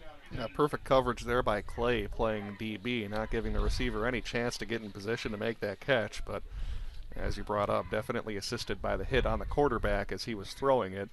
And now we have a Burnsville player who's shaken up on the field. Can't quite read who that number is or see what happened. It was behind the play after the pass was thrown, and we of course were looking at the pass, not what was happening at the line. Looks like it was one of their linemen, but again, we can't really tell what number that is. I'd like to thank all of our sponsors and hope the best for the man down on the fields, including Athlete PT. Dr. Grant Norland so graciously donates his time, comes in and offers expertise and color commentary. Played football with him last Sunday, but he runs a business called Athlete PT, and if you want to get the most out of your athletic career and your life, so pick up football, right, or actually playing varsity football or collegiate football, or just getting healthy if you're a 30, 40, 50-year-olds wanting to get back in shape, then you got to get to Athlete PT, a team of expert doctors of physical therapy and performance training specialists will help you recover from injuries, move better, and unlock a level of performance you never knew you had. See, there's always still time to improve your athletic performance. Learn more about Athlete PT on the web at athleteptonline.com. Again, athleteptonline.com. Or you can call 952-322-7383. That's 952-322-7383 to get started today. Athlete PT. Championships begin here. And of course, with Grant Norland not in the broadcast booth, I don't have the chance to ask him if you pulled any Josh Freeman type passes in your pickup football game last week. Well, we all rotated through at quarterback. Yeah. I was hoping that Grant and then this other friend of mine who normally is the quarterback in our pickup games would be the designated guys, but no.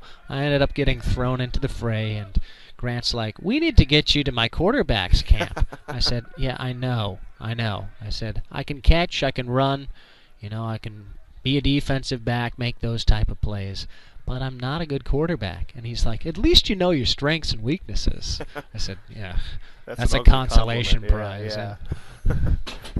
But hey, my team won. We beat you Dr. Grant Grant Norland. Norland. Said, "You mean I'm not the next Tom Brady?" Oh, yeah. My footwork, though, Yeah. I'll admit, is not very good. Do you have like the 11 drop step or something like that? Or No, I just don't rotate like my hips on throws to the outside when I should, and I'm too cognizant of the pretend pressure that's not coming because the guy at 6 Apple doesn't really want to rush me because then I can start scrambling. So you're Christian Ponder. Yeah, basically. It's not a good sign. Martin in the pocket, rolls out to his left, throwing on the run, has a man, and he drops it. Garrett Olson somehow initially caught the football on his hands between two defenders. They both ran by him, and as he tried to make a move down the field, just could not secure the football. He had a lot of room to run if he had hauled that one in. I don't know how that ball even found its way through. You're right. There was nothing but green field in front of him. Would have been a big play for the Blaze. Hey, speaking of Grant Norland, who we were just mentioning a second ago, he has an update for us. He says Lakeville North is up on Hopkins 20-7. Their offense only has 2 field goals. Give you more details on that in just a moment, as there's some interesting stats to pass along to you in that one. Kamal Martin again rolling out to his left. We see Colin Kaepernick. We were talking about the strong arm, right? You need a strong arm to roll left and throw across your body. The last 2 passes from Martin have been by design doing that. And this time comes up well short of his intended target to bring up 4th and 10. How about this in that Lakeville North Hopkins game? Again, Lakeville North up 20-7, but both of the North touchdowns have come from pick sixes. The offense not doing a whole lot for them, but the pick sixes helping them against Tyler Lee, the Hopkins quarterback. It was going to be a fake punt. Brett Shepley started running, saw Eden Prairie players hot on his tail, saw the line of scrimmage, and able to punt it away on the run. And it's downed at the 21-yard line. That's a 49-yard punt while running away from 2 players back to the line of scrimmage. What an athletic play there by Shepley. Like I was saying, that's a rugby-style thing where you're running around for about 15 or 20 yards, and you finally put it on your leg. I know. It takes a lot of hand-eye coordination, or hand-foot coordination. You know what I mean, foot-eye coordination. I think the All Blacks should sign him up. Yeah. He's got good size, 6'3", 200. Go down to New Zealand, play for the defending World Cup champions. Oh, why not? That was some tremendous coordination. That's what I meant to say. To be on the run and to punt at 49 yards. Yeah, it was that's ridiculous. Some skill.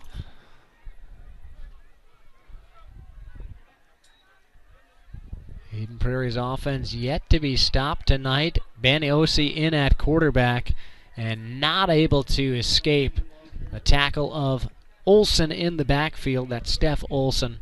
It'll go down as a sack for number 28. Rolling out to the weak side was Osi. Looked like he was trying to take off to run, but a good job in open space by Olson to make the sack. See if we can get you some other scores as we move along here in the 4th quarter. And the big surprise tonight, not because it's an upset at all, it's just the margin at halftime. We again had Rosemount on top of Wayzata, 42-0. See if we can get you some other updates again as we move along. Seeing lots of second stringers in the game.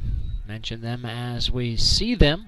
The first carry here goes to Devon Bryant on a 2nd and 13. Gains looks like about 5 yards, so it'll be 3rd down and 8. And they just get beyond the original line of scrimmage. By the way, Jefferson did go on and win against Minneapolis Southwest, so they're in the state tournament. They won 59-0. Wow. Congratulations to them. Yeah, indeed. OC dropping back to pass, overshoots his target. Went in on an underneath, kind of a tight end flat route. Along the right seam was Josh Lanasa, and OC was passing it like he was trying to hit a guy running a post across the middle of the field. Showed off a good arm, but not the accuracy, at least on that one. So I just got to bring this up while I have a moment as I'm running down the scores. 6 of the 8 visiting teams have 7 points. Just find that kind of a weird statistical anomaly here in the fourth quarter of a lot of these games. Sounds like you should be an analyst. Yeah, I know. I mean, I guess you're playing a Yeah. quote-unquote analyst right now. 4th down and 8 following that completion. Eden Prairie finally stopped. And punt just gotten away by McNeil. And he kicks this one high. Beautiful hang time. And good coverage by the Eagles as Shepley just walks away from it, down by Blake Cashman at the 37-yard line, looking down back toward where the punt took place.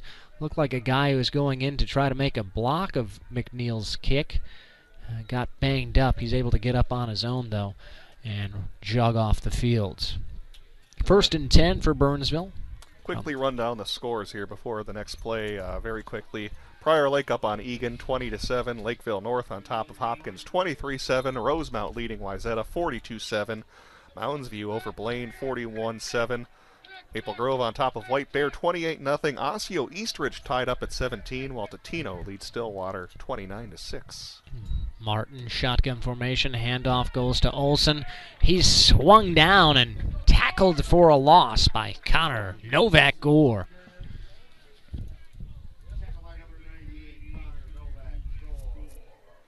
In 28-7 our score. We'll have to see how much longer both these teams stick with some of their first stringers, as and a lot of the first teamers for Eden Prairie on the field, as you just heard Kevin call the name of Connor Novak Gore, who was able to make the stop for a no gain.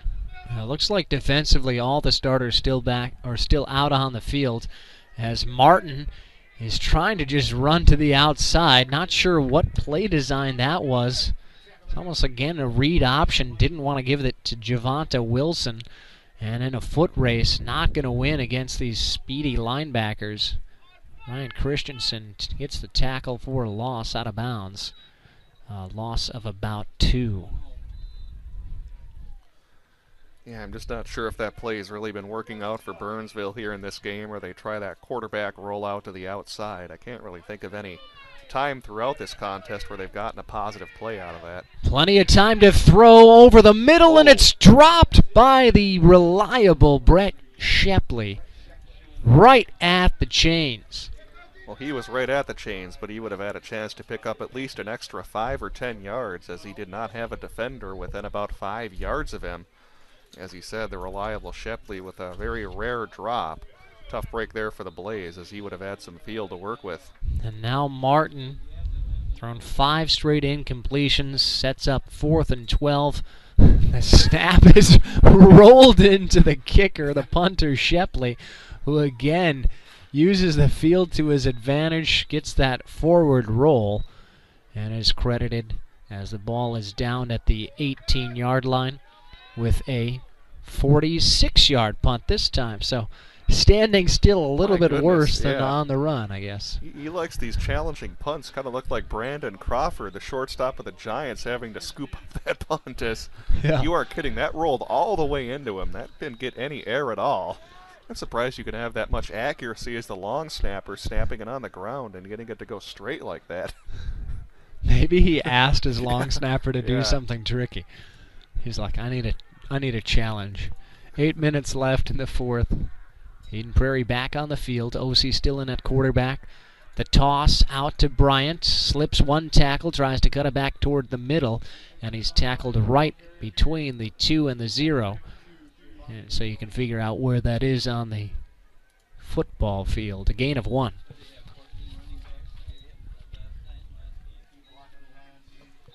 And don't forget, coming up next week, if the Eagles hang on and win this one, barring some kind of miracle by the Blaze, we'll have coverage of the Eagles in the state quarterfinals.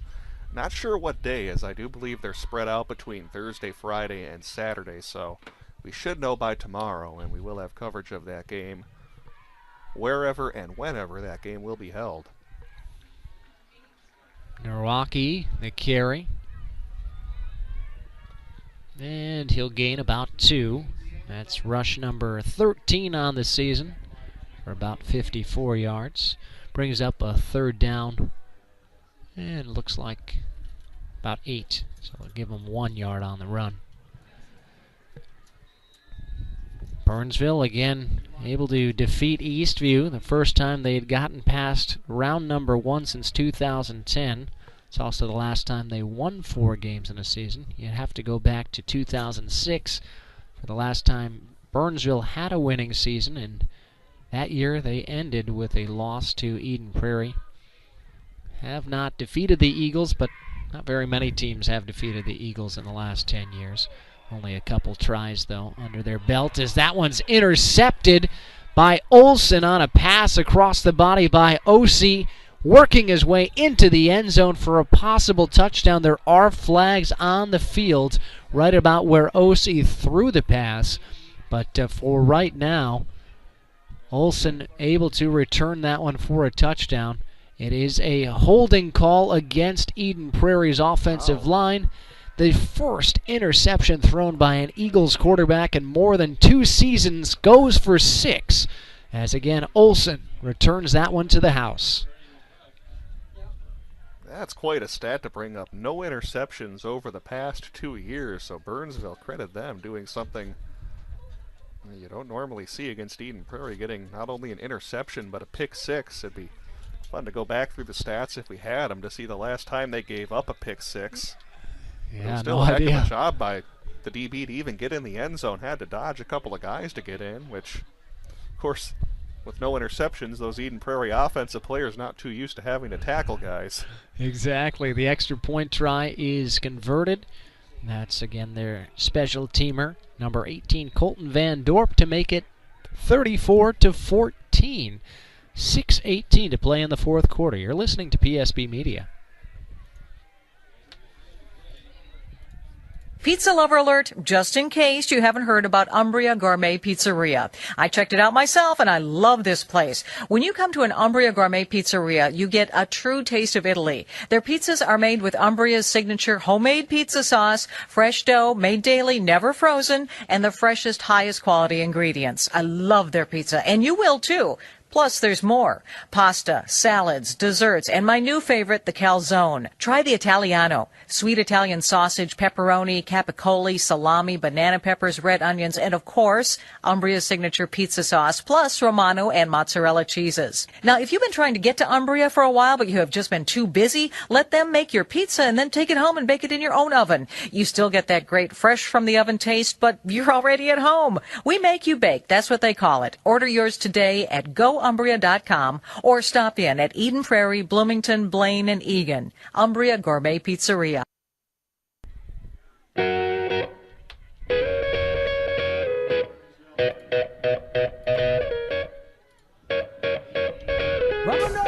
So after the interception thrown by Ben Osee, return for it's about 25 yards by Steph Olson. The onside kick try will be performed by kickoff specialist Colton Van Dorp. And the kick is rolled along the far sideline and immediately gobbled up by Blake Cashman. So good job on the special teams. The hands unit does what they did, or does what they need to do to retain the football. And Eden Prairie will have it 1st and 10 right at midfield.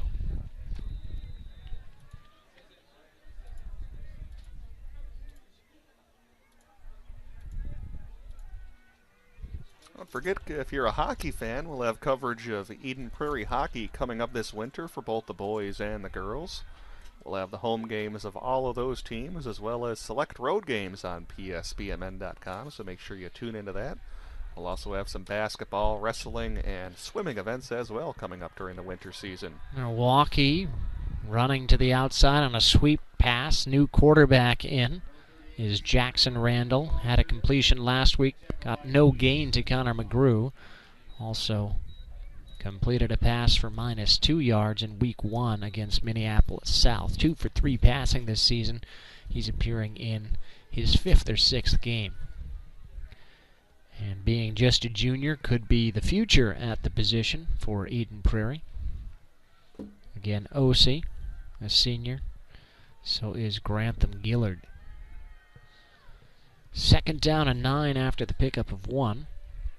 The handoff goes to Joe Harstad. Look at him power his way. Mike Allstott in his prime style. Stay on his feet for 4. No room to run, but still somehow able to gain 4. Over on the track now we see Carter Coughlin.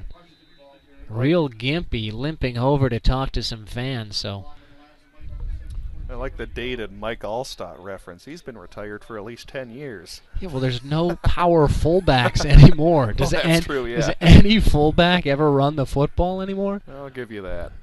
3rd down and 5. Inside of 5 to play at the like 45-yard line. Well, I mean, that's a good compliment, yeah, right? But, I mean, it's a little dated, though. Yeah, it just shows that we're old. Yeah. Older than 15. Davon Bryant picks up the 1st down. Good block there by number 79. Tristan Shaughnessy, who checked into the game at offensive tackle. By the way, Kevin was checking his stats during the break, and that indeed is true that there were no interceptions thrown this year or last year prior to that one that O.C. threw, which resulted in a pick 6. Connolly last year, 14 touchdown, no picks, so quite a landmark there for the Burnsville D to get that interception and pick 6.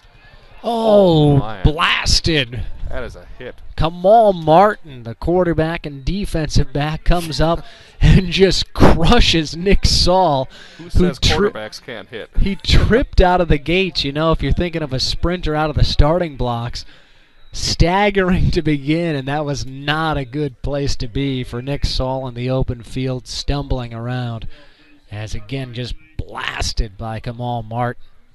I love that, too. That's from your quarterback delivering that. You don't see that too often. Normally you picture any quarterback playing D as some kind of coverage-type safety that's not really known for their tackling skills, but Martin with a big, big blast. Now the carry goes out to Bryant. Good block there from McGrew. Able to step inside the receiver's seal and get near a 1st down. Seen some strong running from Bryant so far. He's worked his way into the mix a little bit more throughout the season. Mike Grant's done a great job, mixing up the 2nd, 3rd, 4th, 5th, 6th, 7th, and so on, leading touchers in the backfield. Kind of a responsibility in a tall order to try to feed the mouths of all of them, but Bryant has come to the table and been very hungry tonight and successful as he actually gained the 1st down. Looks like we're going to get a stoppage out there on the field. I think somebody called a timeout as I don't see anyone injured right now. It was happy Halloween to anyone listening as we're 9:10 here in the Central Time Zone. I know we have a number of people that are listening from outside the Central Time Zone. Hopefully you had plenty of trick-or-treaters stop by your house. I don't know what you did as a kid, Kevin, your trick-or-treating, but I think my curfew was about 8:30, 8:45. Family never saw too many trick-or-treaters past 9 o'clock. How about yours? Yeah, my family never saw trick-or-treaters. Really? On an easement, and there was one kid in the neighborhood. Yeah. And the kids in the nearby neighborhood, I guess, didn't want to cross over to the dark side or something. So I got to eat all the candy my mom bought. Another run by Bryant.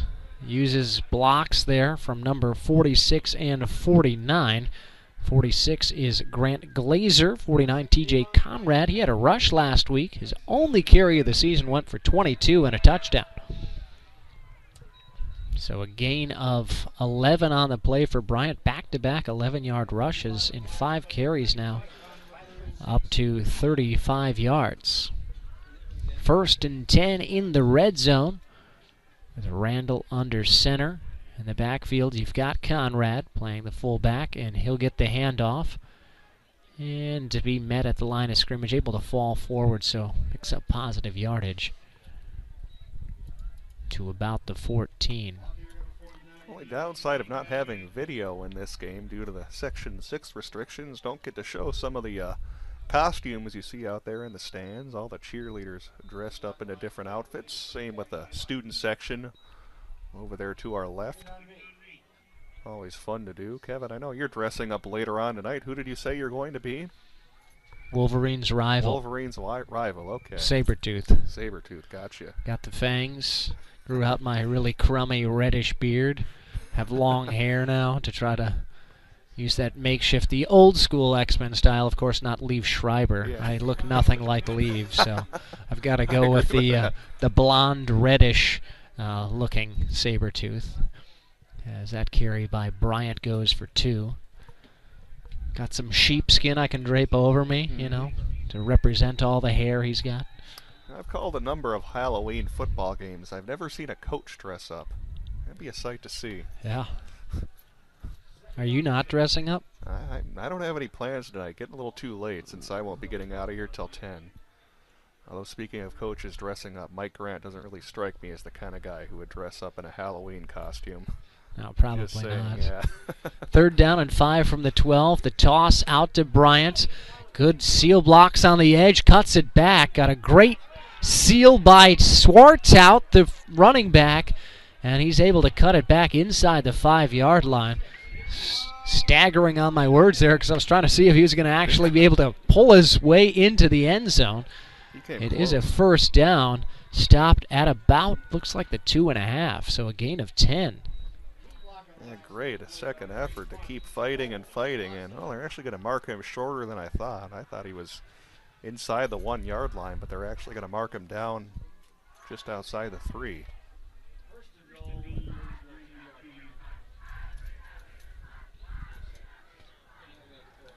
So 1st and goal at about the 2.5. Randall under center.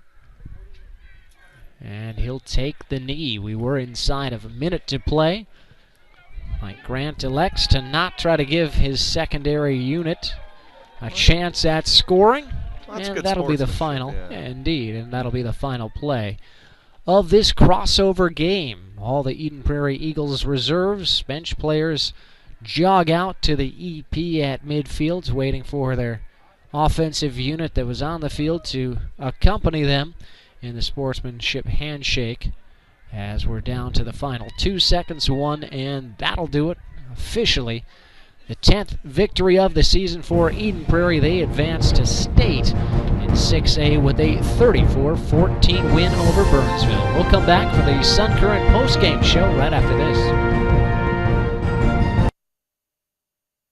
Stay current on what's going on in your local community.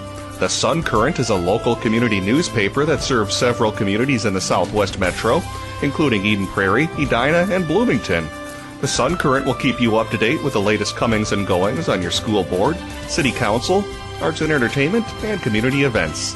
And make sure you check out their in-depth high school sports coverage featuring weekly articles on Eden Prairie, Edina, Jefferson, and Kennedy. From football and hockey to tennis and swimming, the Sun Current has your favorite team covered. Keep it local and visit the Sun Current website at current.mnsun.com.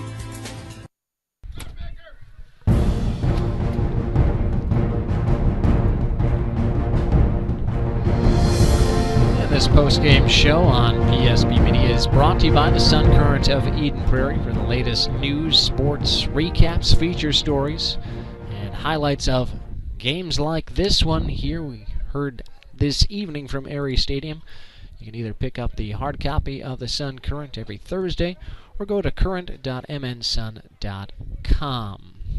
Great performance by Eden Prairie overall. The defense sounds, great tackling, forced a couple of turnovers, and really cruised to another victory this season. We've seen 2 pretty complete games, 2 pretty complete efforts so far in this postseason thus far for Eden Prairie, looking for its 4th consecutive 6A championship.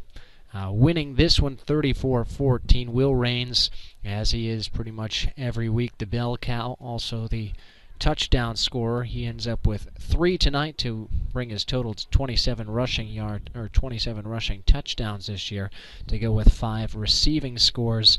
He finishes with a season-high 178, and it was just an outstanding job dominating the line of scrimmage, the point of attack by the offensive line, the receivers, the non-ball-carrying running backs just did a great job tonight with the blocking. We saw a season-high about 410 yards rushing tonight.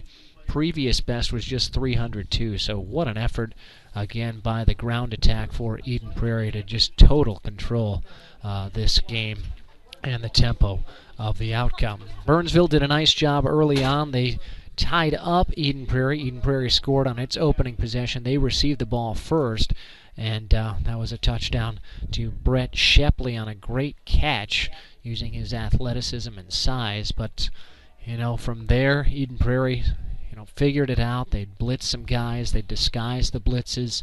It was just a tough time for the offensive line to pick up the blitzes, and when the offensive line did pick up coverage of Eden Prairie, it just seemed like Martin couldn't find a guy to get open. There were times where, there was an open guy, or be a drop, or just misfire, or it would be a catch, but ultimately just too inconsistent at the quarterback position for Burnsville.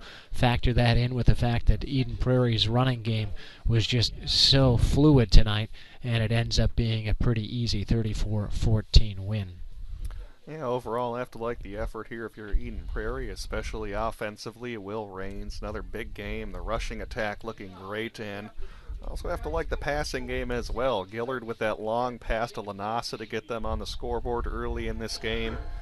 And then, of course, they had another attempted deep pass. Pretty good-looking throw from Gillard, just couldn't quite get the accuracy down. So you have to like that because, as I was saying earlier, they're going to have to find a way to get that vertical passing game to work when they face some very tough teams in the state tournament. And on the other hand, talking about Burnsville, a very good season for them. Able to snap that 5-game losing streak by beating Eastview last week, and had some good things going offensively in this game here against the EP defense for the Blaze, and overall a good year for them. They've gone through their struggles the past few seasons and start keeping this momentum they built at the end of this season, carry that into the next. They certainly have some good things to look forward to in the future. Well, definitely building blocks to look forward to. Tyler Krebs has done a nice job providing a stabilizing force at the coaching position. That was his mantra coming in to the job in 2011. Said he just wanted to get coaches who would commit to the program and stay for a while. And hopefully that way, with some stability, they start achieving results. The last 3 years improving their win totals by 1. So certainly slowly but surely, it seems, moving in the right direction. A credit again to the Blaze this season, who finish 4-6. A couple of milestones I'd like to highlight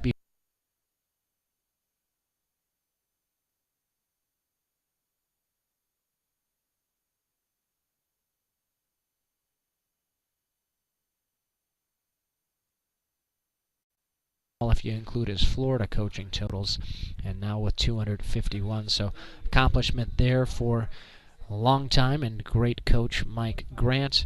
And the other milestone with this victory, doesn't really feel like they just made it to the state tournament, but yes, now Eden Prairie in the state tournament. This is again another time they've appeared in the state tournament. The only time, Brett, was when you were still in school, right? 2004, that they didn't reach the state tournament. So Eden Prairie's been in the state tournament every year since 1996, with the exception of 2004. So again, a model of consistency at this big school level. Congratulations to this program. Hey, quickly before we go, Kevin, we just about have the state tournament field set up. We only have one game that's really in doubt. Your state tourney team so far will be Eden Prairie, Prior Lake, Lakeville North, Rosemount, Mounds View, Maple Grove, and Totino Grace. The only score that's in doubt is Osseo and Eastridge. The Eastridge Raptors lead Osseo 20-17 late in the fourth quarter. That's the only one that hasn't been decided yet, so looks like the home teams may win all their games, which would set up an awfully tough state tournament field coming up next week. Yeah, we'll keep tabs on that, and certainly looking forward to the state tournament. We'll have coverage of the quarterfinals and semifinals right here on PSB Media. Eden Prairie wins, reaches state yet again. All of our sponsors for their support of Eden Prairie Athletics. For Brett Johnson, I'm Kevin Ford, wishing you well. Happy Halloween. Be safe tonight. Have fun this weekend. And we'll we'll see you and talk to you next Friday night.